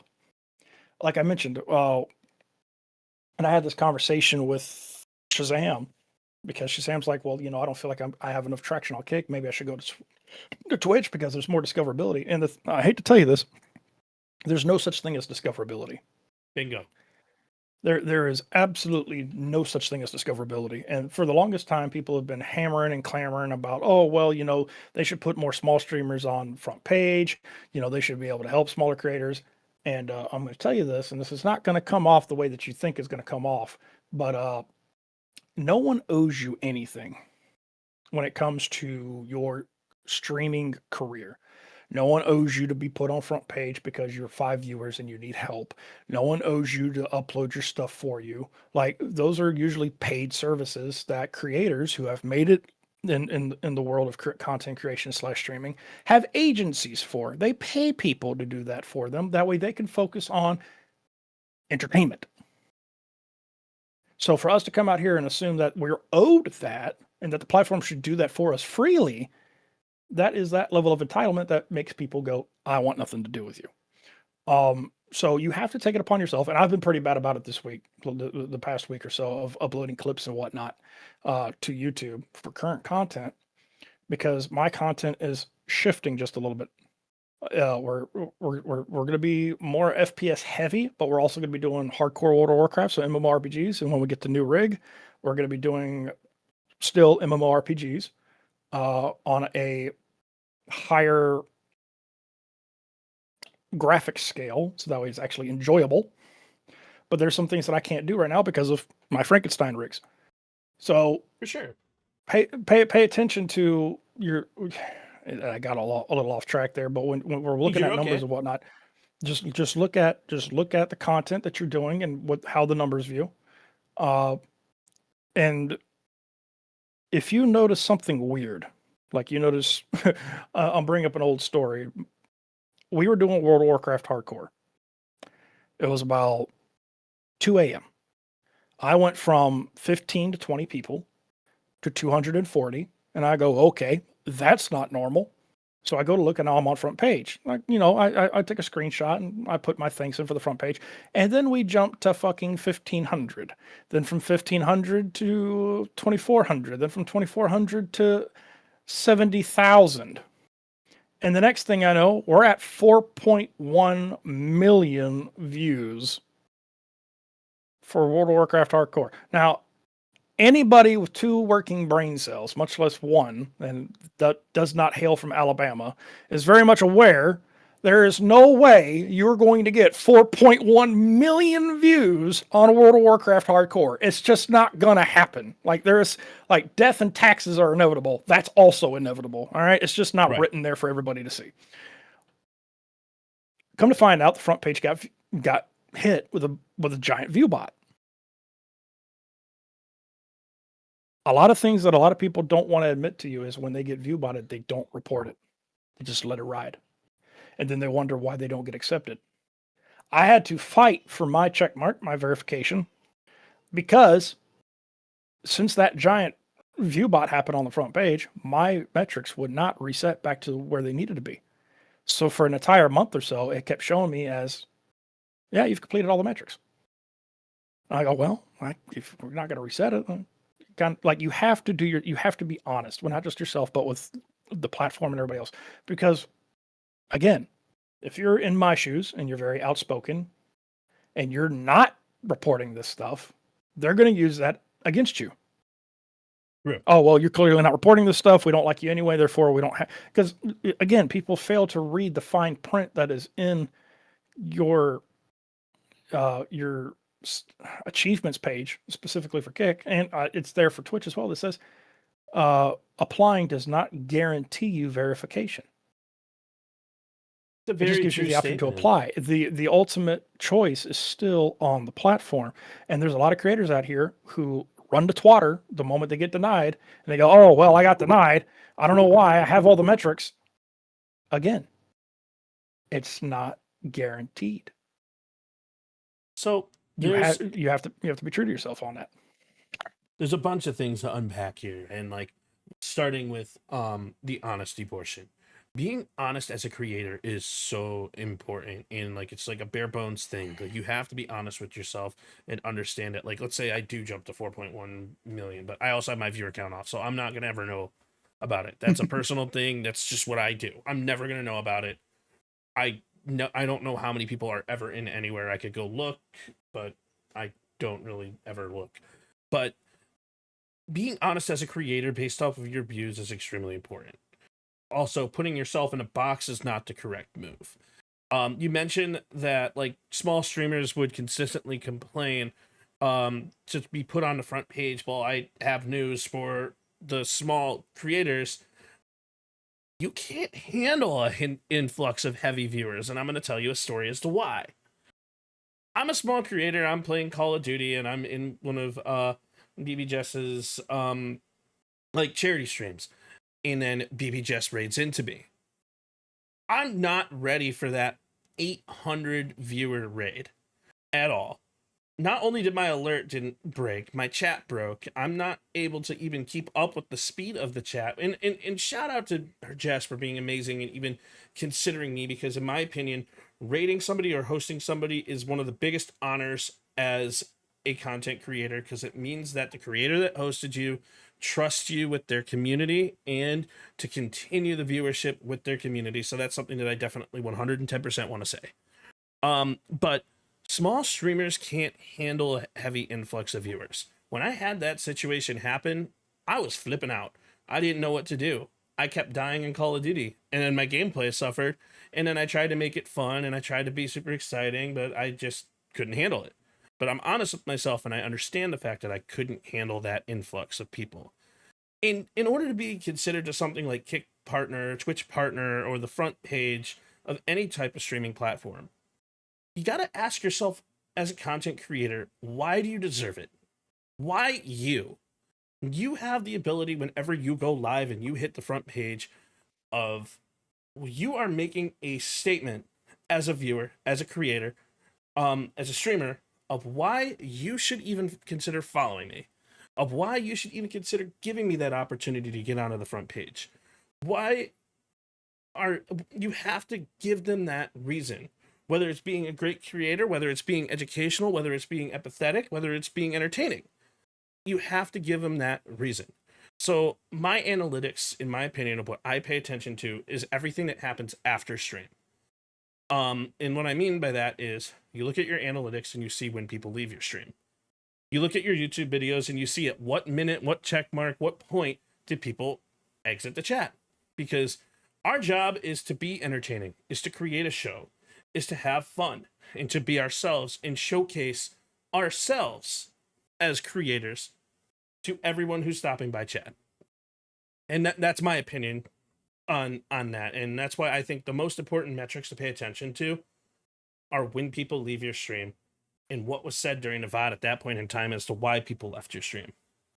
So here's the thing: if you're looking to grow, right, and you're not really you're looking to grow viewers and not community, because there's a difference, and that's something Yes. a lot of people don't understand. Viewers, they come and they go. True. If you're not going to be able to retain the same, if you're able to retain the same viewer, you're doing something right. But some people are there simply for the game that you're playing or for the content that you're doing at that point in time. For example, if I'm out here putting people on blast for drama content, I'm going to have 60 plus views because everybody wants the fucking tea. Everybody wants to know the latest because everybody's nosy. If I am doing World of Warcraft, I'm not going to have 60 views. I'm going to have 15, maybe 20, depending on what I'm doing, because those same nosy people do not care about whether or not I live or die in a 20-year-old version of a game that they have no interest in. So for me, I've always set it up to where I care more about building my online family, because when you take care of your people, everything else will grow in time. People are going to start talking, your community, your online family is going to start broadcasting, hey, my favorite creator's going live at this time, y'all should check them out. And when people are starting to gravitate to those guys and those feeds are starting to pop up, this is going to sound crude, but it's free marketing, because now your online family who has respect for you and you've built that relationship is legitimately trying to broadcast for you what you are doing at any point in time because they want to see you succeed.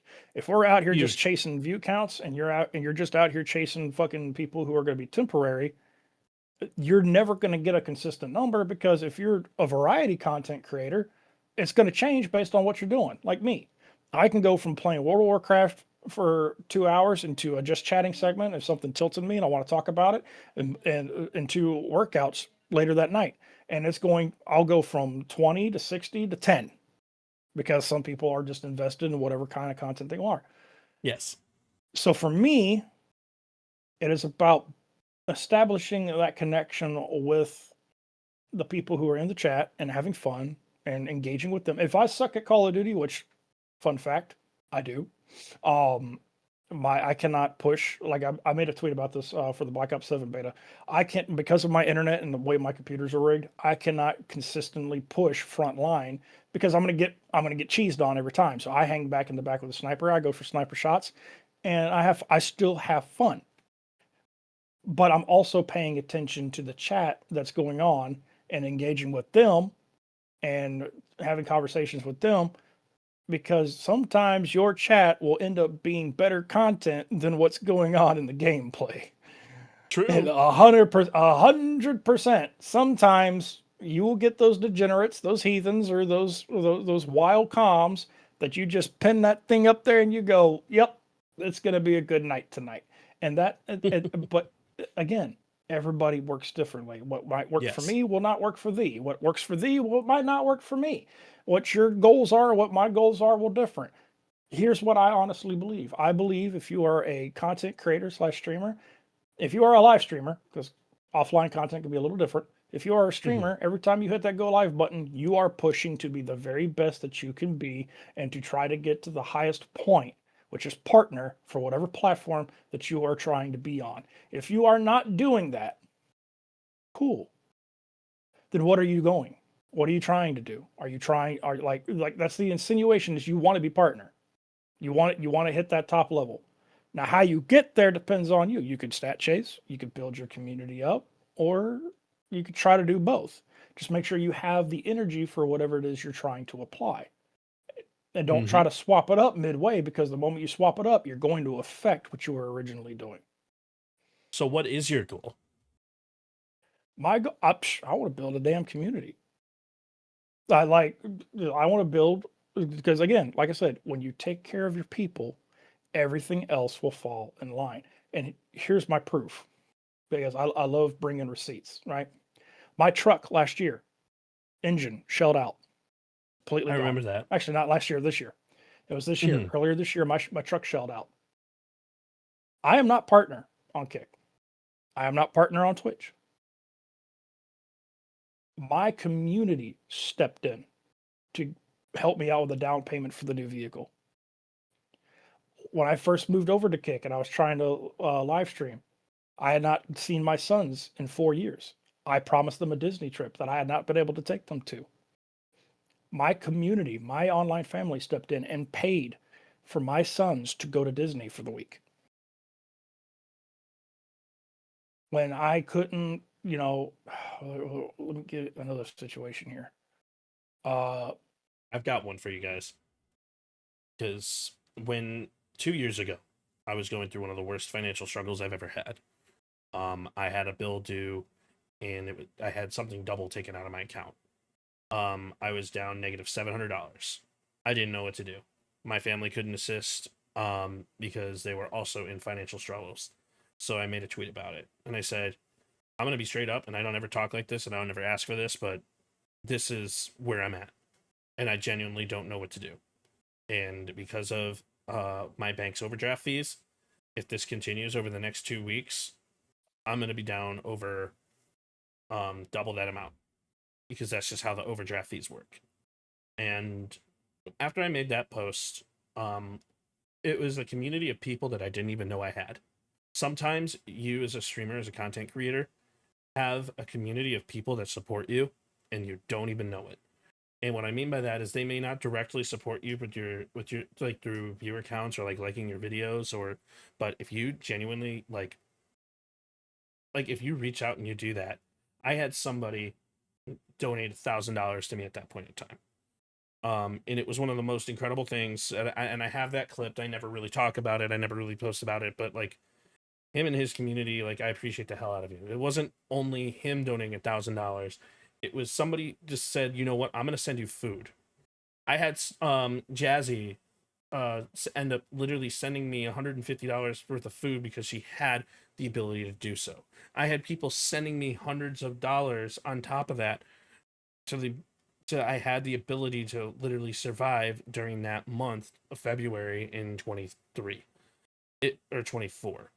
It was one of the most, actually it was 23, but it was one of the most incredible things that I didn't even expect. I didn't even know that that many people like would support me just because I make Call of Duty content and my average CCV is 5 viewers. But apparently, because of who I am, and this is what it was told to me by some of the people that decided to help, because of who I am and because of the connections that I made, and because they do see me, even though they don't directly support me, when the time hit and they needed to actually help, they genuinely wanted to help, and I'm never going to forget that. So, And that's the thing, right? And I'm able to see, I have the luxury of being able to put life lessons that I've learned along the way into my streaming career, right? Because I've been through a lot. 35 years is a lot of life to live. And the mhm, military, having been 13 of those years, you learned a thing or two.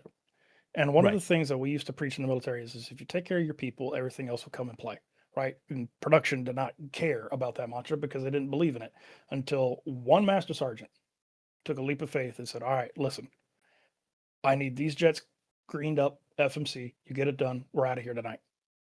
Them jokers were greened up and done in 6 hours flat. It was the fastest turnaround rate that they had seen because they said, hey, we'll take care of you if you do this for us. And just like that, by the book, let me make that clear, by the book, it was taken care of. And they're like, you know what? Maybe if we took care of our airmen just a little bit better, maybe this wouldn't be as painful of a process. Now, you take that same philosophy, you apply it to streaming. When you show that you give an actual crap about people and what's going on in their lives, and you maintain that energy because it's not a facade, the community that you build and the family that you gain will be there for you.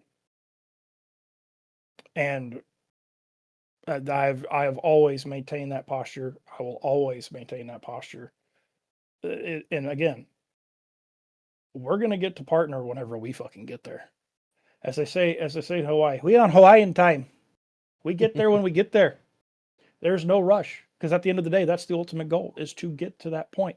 But the only way you're going to get to that point, and again, this is why CCV is a thing.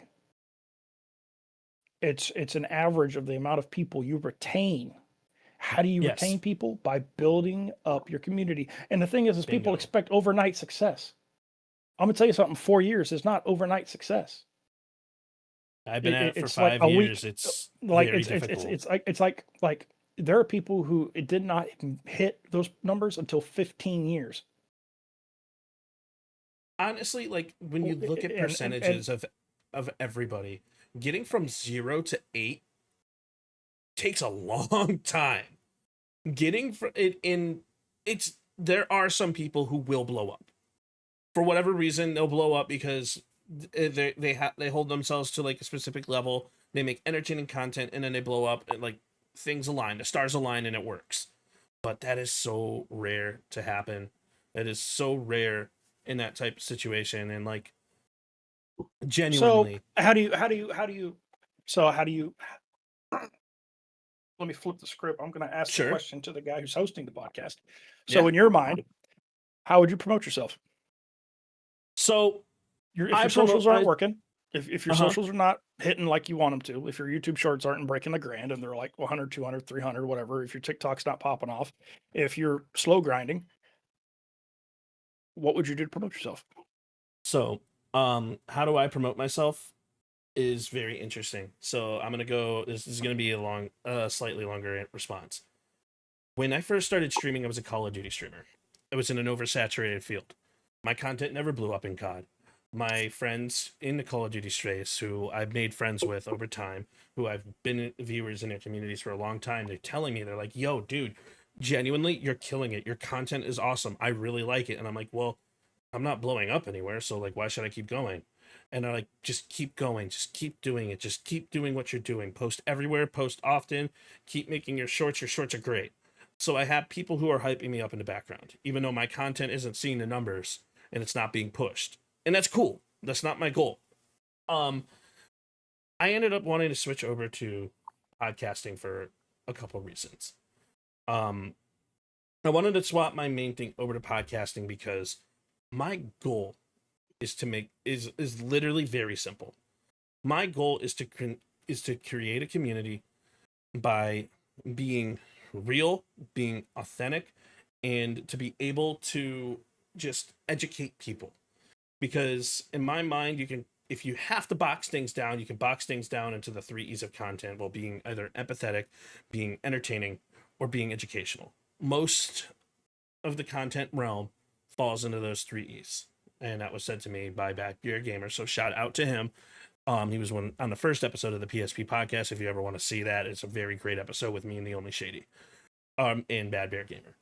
But how I promote myself is by networking, is by showing people that I am who I say I am, by showing people that I'm knowledgeable and I'm understanding, and that I want to listen to everybody's stories and everybody's goal. I network by talking to people. I'm the same person in person that I am online. And as Tori, you know, I'm always going to be that same person because you've seen me in person. And I speak to those creators through time and time again. And how I promote myself is just by being who I am. And I realized that for me, my goal is not to necessarily be the Kaisenet, is not to be the queso. I just want to be Perk. I want to be Percussive 173. And however I can do that is how I'm going to grow. And if it does it on that speed. It does it on Perk's time. It does it on Perk's effort. So I grow by effort. And at some point, if I become big, cool. But that's not my goal. My goal is an entirely different thing. My goal is literally to make one person smile a day. And I don't even give a shit if I have to stream to do it. If I can post a funny clip and it resonates with people, that's all I really care about. I'm not saying that as like because there's a lot of fake streamers who are going to say that, right? There are a lot of streamers who are going to say that and they're going to be like, yeah, well, my goal is to make somebody smile. No, I might genuinely like My goal as a creator is to continuously put forward an appetizing field of content. And that's how I promote myself. I'm gonna make it even shorter than that. Sure. I believe in just being your fucking self. And I don't even see, like, this is gonna sound skewed as fuck. Sure. When I fire up a game, this is how I managed to maintain streaming for as long as I have without being too burned out. If I'm playing a video game, right? To me, I don't go, okay, um, what do I want to do? Right? What do I do I want to stream today? Do I not want to stream today? What I do, and of course my camera wants to start bugging. What I do is I fire up my game and then I go, you know what? I'm just gonna I'm just gonna go hit this live button and I'm just gonna do what I do best. And what I do best is be me. And I firmly believe that if you cannot be yourself, come on, there, a little bit more camera. There you go. Sorry, You're good. No worries. Obsbot being Obsbot. Um, if you don't know how to be yourself, then what are we doing, right? Right. Because if people like to come in here and they say, "Oh, I want to be authentic. I want to be, I want to be true. I don't play favorites." Cool, fine and dandy. Practice what you preach. Right. Because there are people that come out here and they act one way on Twitter, and the next minute, like they'll come out here and they'll be a complete asshole on Twitter, and they'll be an asshole on stream and whatnot, and then they expect to shake your hand and be friends with you in person. No, I'm sorry, no, I do not play that game. What you get on camera is what you get off camera. If you don't like me in person, or if you don't like me on camera, you probably won't like me in person. And I respect it. I respect it. That's part of being human. But people are, I mean, take a look around. Take a look around at the world, not just any particular instance, just the world. And you're going to see people value authenticity and people being themselves more than anything else, which is Right. why traveling to conventions and having face to face conversations is extremely important in my book, because we live in an environment where there's a lot of people who act one way online and then they are a completely different way in person. You And can't people like to fake an come in here and they in-person say, conversation. well, people are coming, oh, well, I'm a nice person. I just rage bait for clicks and farm views and whatnot. I was like, well, if you got to do that, I mean, do you, but I don't want that energy around me. I don't want, like, if you have to come out here and, because now at that point I'm questioning, are you really an asshole, or are you actually a nice person pretending to be an asshole? Like, I don't want to have to sit there and question shit. That's too much effort. Like, if you're a nice person, I want you to be a nice person.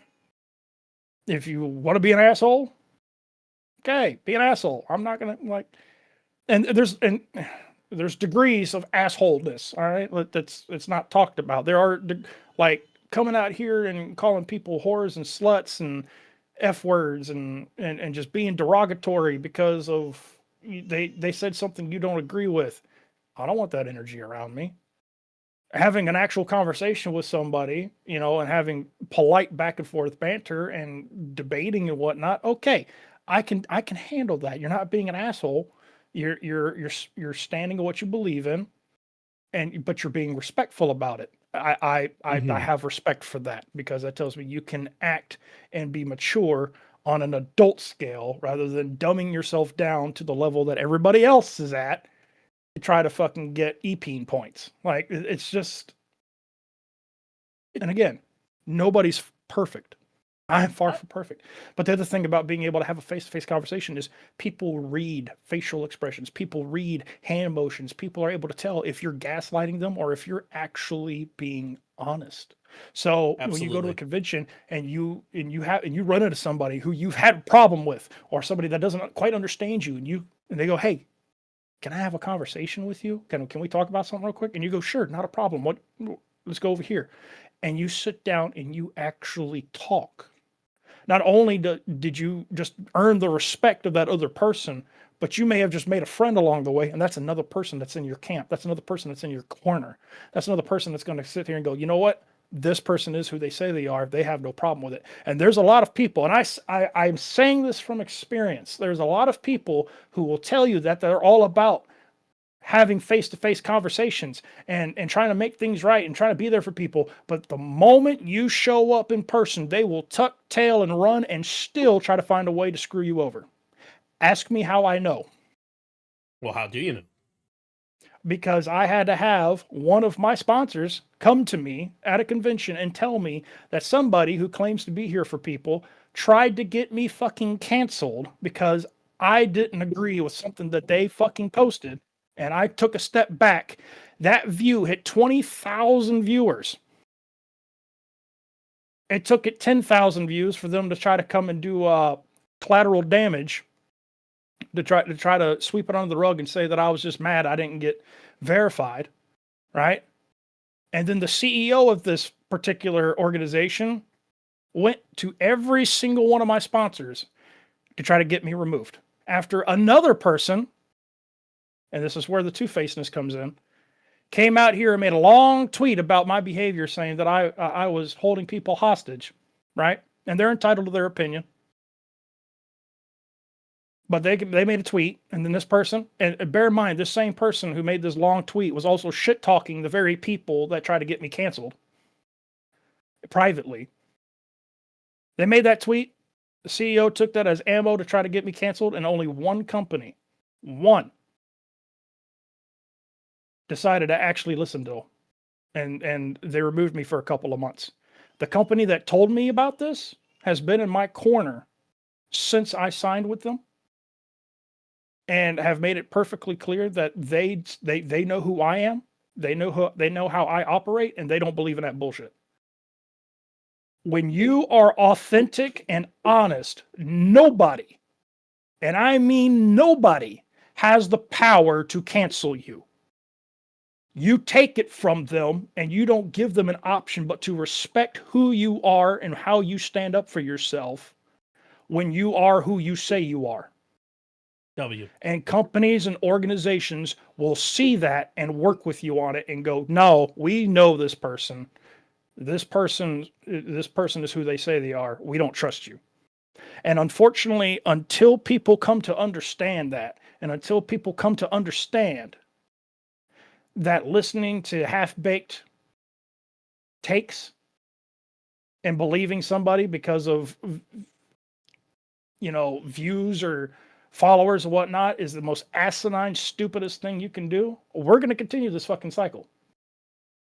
I mean, like, there's gonna be that stuff that happens, unfortunately, like we touched on earlier. It's like, but we preach for newer creators and aspiring creators on this podcast consistently by saying we want you to we want you to be yourself. We want you to be authentic. And the moment you steer away from that is the moment things are gonna, well, fall and falter, and you're gonna lose those friendships, and you're gonna lose that stuff. And like, I pride myself in being authentically me. I pride myself on bringing people on in collaborative environments and then getting a positive review from them afterwards. It makes me happy to know that I can bring somebody onto a podcast and they could say, dude, this was amazing, this was really good, I really needed this talk, or this was amazing, you did a really good job on that, and like I really respect it. And like, I love being able to create an environment personally for them to be able to have these one-on-one types of conversations to spread positivity in any way that I know how. And that is my thing. It's what I like to hear. And if someone hates it, if someone's not having fun, then so be it. I'll try and take the constructive criticism from whatever that criticism is. And then, because we're streamers and 95% of what streamers do is introspective work, you got to take that constructive criticism, whatever happens negatively, and try to apply it and to make it constructive for yourself, to make it positive. I am a very firm. I see here, and here's the beautiful thing about me. I'm not positive and I'm not negative. I'm a realist. And I like understand that. No, I understand that in order to get where you want to be in life, you're going to have to go through hell. There are going to Yes. be times and there's going to be trials and there's going to be tribulations and there's going to be tasks and whatnot that you will not want to do and that you want no part of. But in order to be a better person and in order to grow, and not just in maturity, but in also your content creation or whatever, whatever life journey you are on, you're going to have to get through that hurdle to get to the sunshine and rainbows on the other side. And there's nothing saying, people don't want to understand that because the moment that you say that there's a problem, oh, you're negative. No, I have you stepped outside? Have you looked around? You don't have a son with a child face on it singing it to you. There's not a bunch of grown ass people in Teletubby outfits, dancing around your front door. Like you understand as you grow older that there are always nothing. If everything is going perfectly right, my friend, you were dreaming. Wake up. Yep. It's there's There is no way that everything will go perfectly right for you. You will always have it may not be now, it may not be next week, it may not be in the next few months, but at some point in your life you will have a hurdle that you have to cross. And how you handle that hurdle is going to define who you are more than you realize, and it's going to shape the roadmap for how you tackle everything else through life. So if you come to the understanding that yes, shit's about to hit the fan, but there is a plan to get past that and to be better and to have and to grow from this on the other side and to have that positive moment, that's what you should be looking for. That's when that maturity and that's when that growth truly comes into play. And there's a lot of people bingo. that they don't want that. They want either, oh, it's all sunshine and rainbows, or it's doom and gloom, fuck everybody. There is a middle path. There is a middle path that enhances both. That's why yin and yang exists. You can't Mm-hmm. have one without the other. You truly can't. And the moment people understand that, that is when you're going to see people emotionally and mature and be better for it and all sense of the take. And like I said, I'm 35 years old. I'm still maturing. I'm still growing. You don't stop growing until the day you die. At that Truth. point, there's no more maturing to do. You've hit your wall. But you are constantly evolving, constantly adapting, constantly watching and learning. And there is something you can learn every day that's new. You just have to apply yourself. You have to be wanting to and willing to want to learn.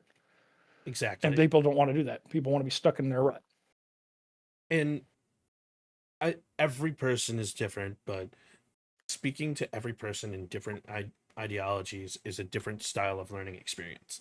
I am a firm believer of taking the failures because at some point you're going to fail. Everyone's going to fail. It's part of it. It's not about the failures. It's about how you handle yourself after the failures. And I like to describe it as look at the difference between the Cleveland Browns and the Cleveland Guardians. The Cleveland Browns are going to be forever awful. They don't learn from their failures. You want to be the Cleveland Browns? Go for it. If you want to be the Cleveland Guardians, however, you learn from your mistakes, you learn from your failures, you actually sign the players, you get yourself a championship roster and you get there like you did in 2016. And it's about how you allow yourself to get to that point to learn to become the champion.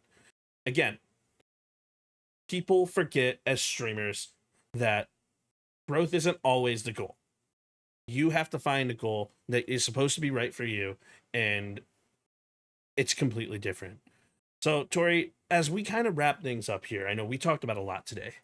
Um, do you have any thoughts on something that you want to leave for any new and aspiring creator from a positive perspective going into the streaming world? What do you want new creators to know when they're ready to come into the streaming world?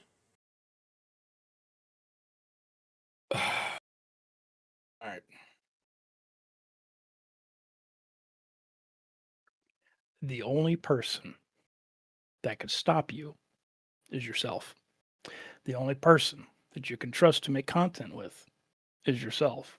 You are your own hindrance and you are your own cheerleader. In the content creation slash streaming world, yes, it is beneficial to have collaborations. It is beneficial to reach out and make friends. because honestly, that's where some of the best and most pure form of content can be found, through the laughs and the moments that you have with your friends and fellow streamers. However, there, as is very evident in the world, there are plenty of solo content creators who can make people laugh and entertain on their own without needing said help. My advice to you is, when you find that roadmap that makes you who you are, okay? Don't, if people want to come out, if you want to come out here and you want to put on a facade and you want to put on a different persona, you need to make it clear that that's a different persona from who you truly are, because people will hold you to that persona rather than understand that there's a difference between the two. People appreciate authenticity, people appreciate honesty in its purest form. So don't expect help from people. When I started streaming, I had one person who helped me make some layouts, and that was about it. There's no written book for how to stream. If there is, I've yet to fucking find it. So when you come out here, be yourself, be entertaining, have fun, build that community. Don't expect people to show up for you.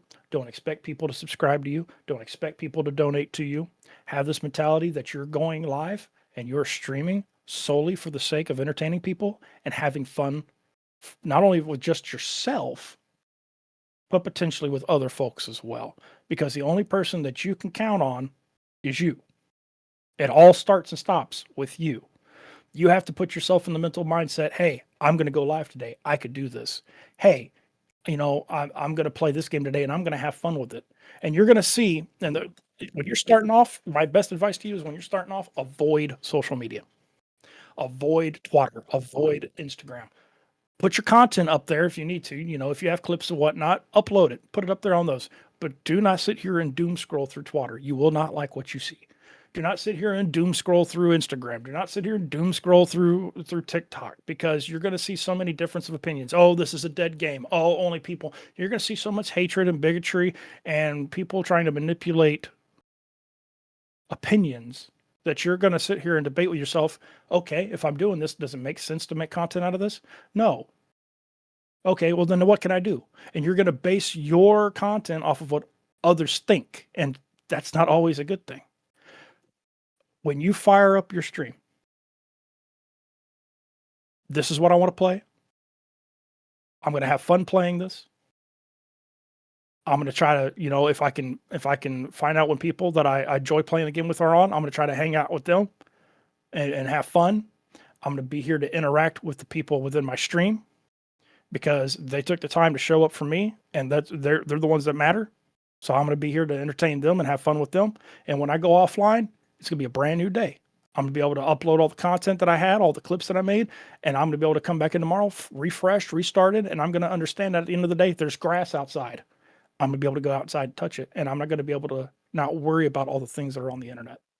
You will make mistakes. There is no percentage on chance of that. You will make mistakes. But like I said, it takes a mature being to admit when we are wrong, and to apologize, and to move forward in the hope and then the concept that we could be better human beings for it. And it's not hard to be a nice human being. People appreciate somebody who's truthfully, unapologetically themselves, and is willing to admit when they fuck up. Be yourself, own your shit, take responsibility for everything, understand nothing is owed to you, and that every day is another day and another blessing to be able to come on here and enjoy a passion, not a job. Because remember what I told you, if you treat it like a job, you're going to burn out pretty quick. Treat it like a passion, and you will never get tired of doing this, ever. You may have to change up games. That's fine. That's normal. That's what we do. We change up the games. We do community nights. We bring in more people to have more fun. But if you do this because you love to do it, not because you feel like you have to do it, you will never grow old of this. And then at the end of the day, you will leave satisfied and hungry to come back and do it again tomorrow.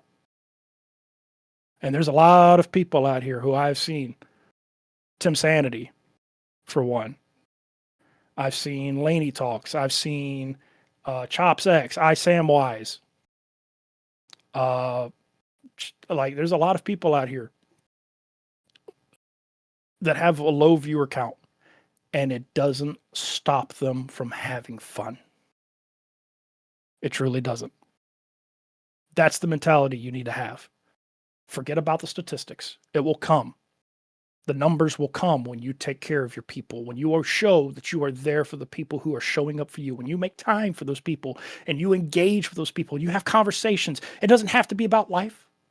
It can be about food. It can be about the game you're playing. It can be about your personal opinions on a new update that came out.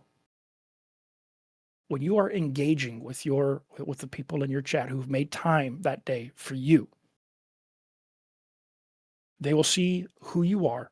They will understand what you're trying to accomplish, and they will want you to succeed, which in turn will cause them to go out here on these platforms. They'll start advocating for you. Hey, my boy is over here getting ready to go live on Kick. Hey, my lady's over here. She's about to go live on TikTok. Y'all need to tune in. This is what's going on. This is what's happening. And more people are going to start rallying to your cause.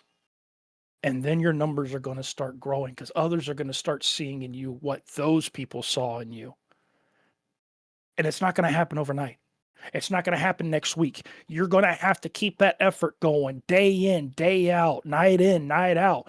It's not just a 9 to 5 for some, like it is for some people. You're going to have to keep that same energy. Take a chance on these conventions. Apply to Loot Fest, apply to DreamHack, apply to Midwest Fest whenever it comes back, apply to GCX, apply to these conventions. Start putting a name to a face if you can afford it. Do not go financially bankrupt trying to do this. But I personally believe if you are not at least setting enough money aside to be able to attend one of these conventions, you're handicapping yourself.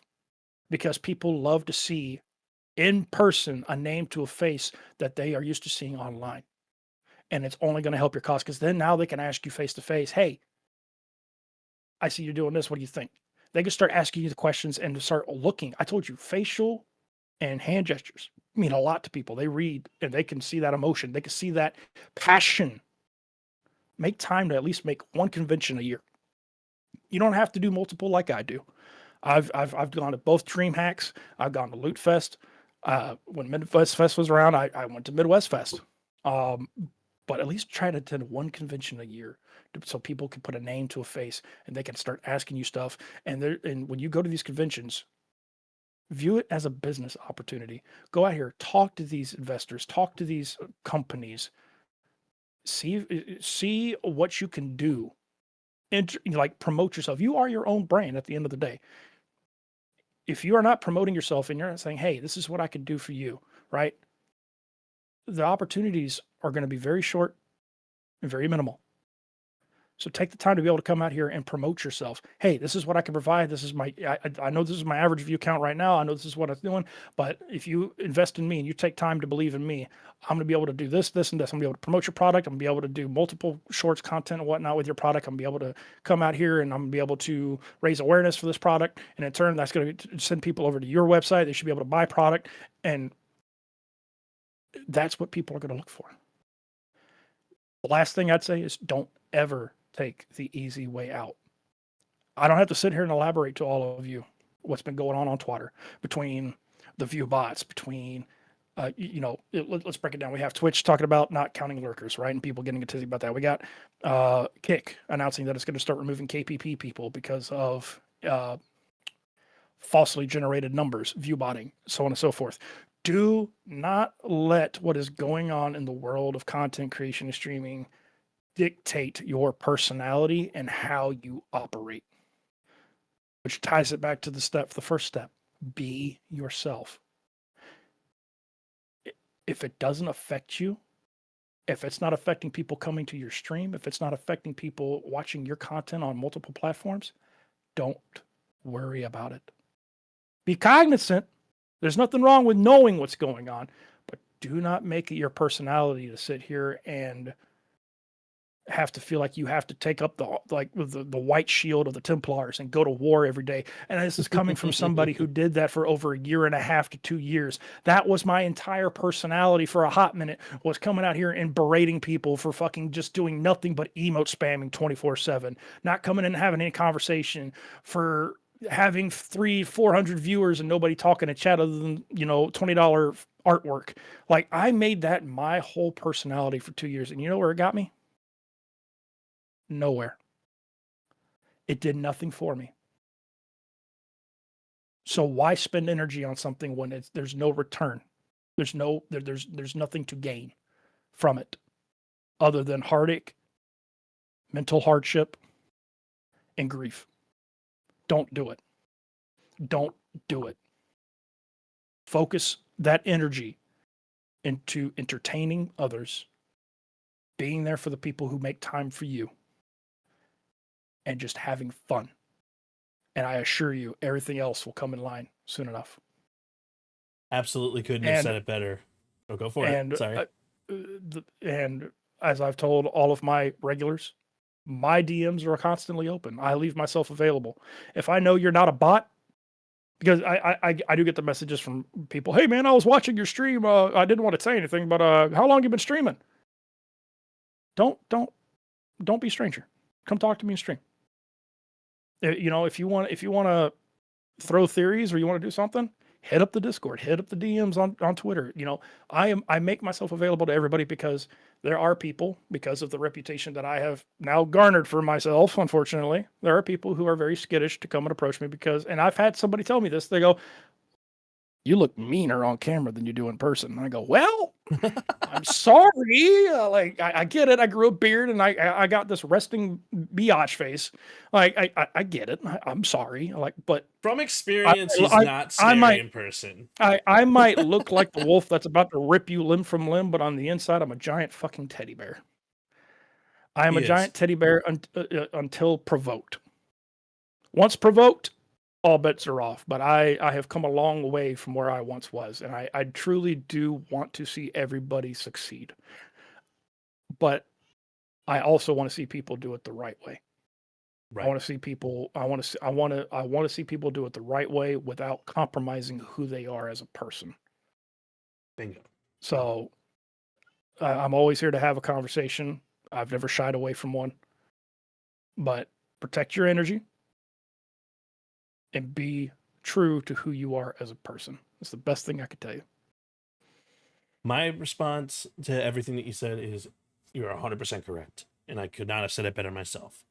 And my last piece of advice that I want to leave anyone who is aspiring to get into content creation is just to echo everything that what Tori said.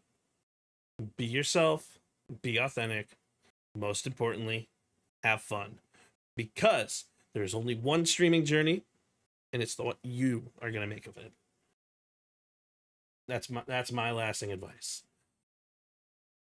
So, ladies and gentlemen, let's give it up for Tori here. I appreciate you so much, Tori, for popping onto the PSP podcast. And anybody who is in my side of chat or anybody who sees this podcast and is not following Tori, please make sure you are heading over, give him some love, show him some love. Tell him you came from the podcast. Tell him you saw it on Spotify or tell him you saw it wherever it was.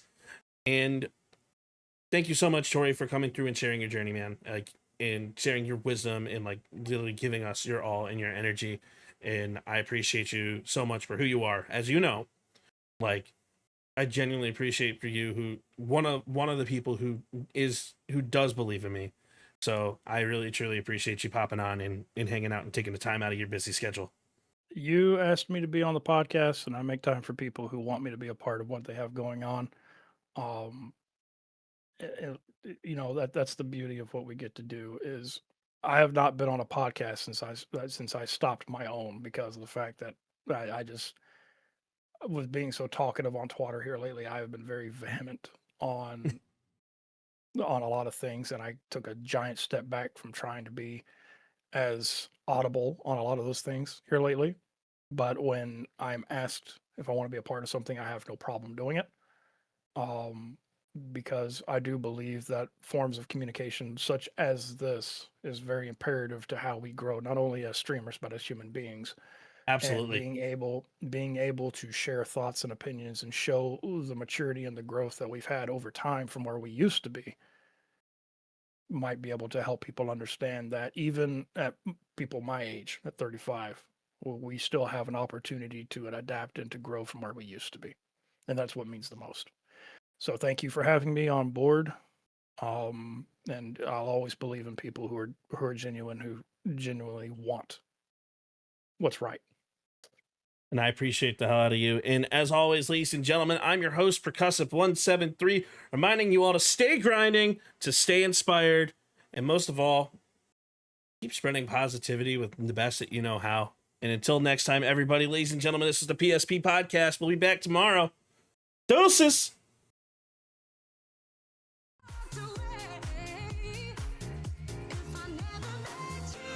Are you saying none?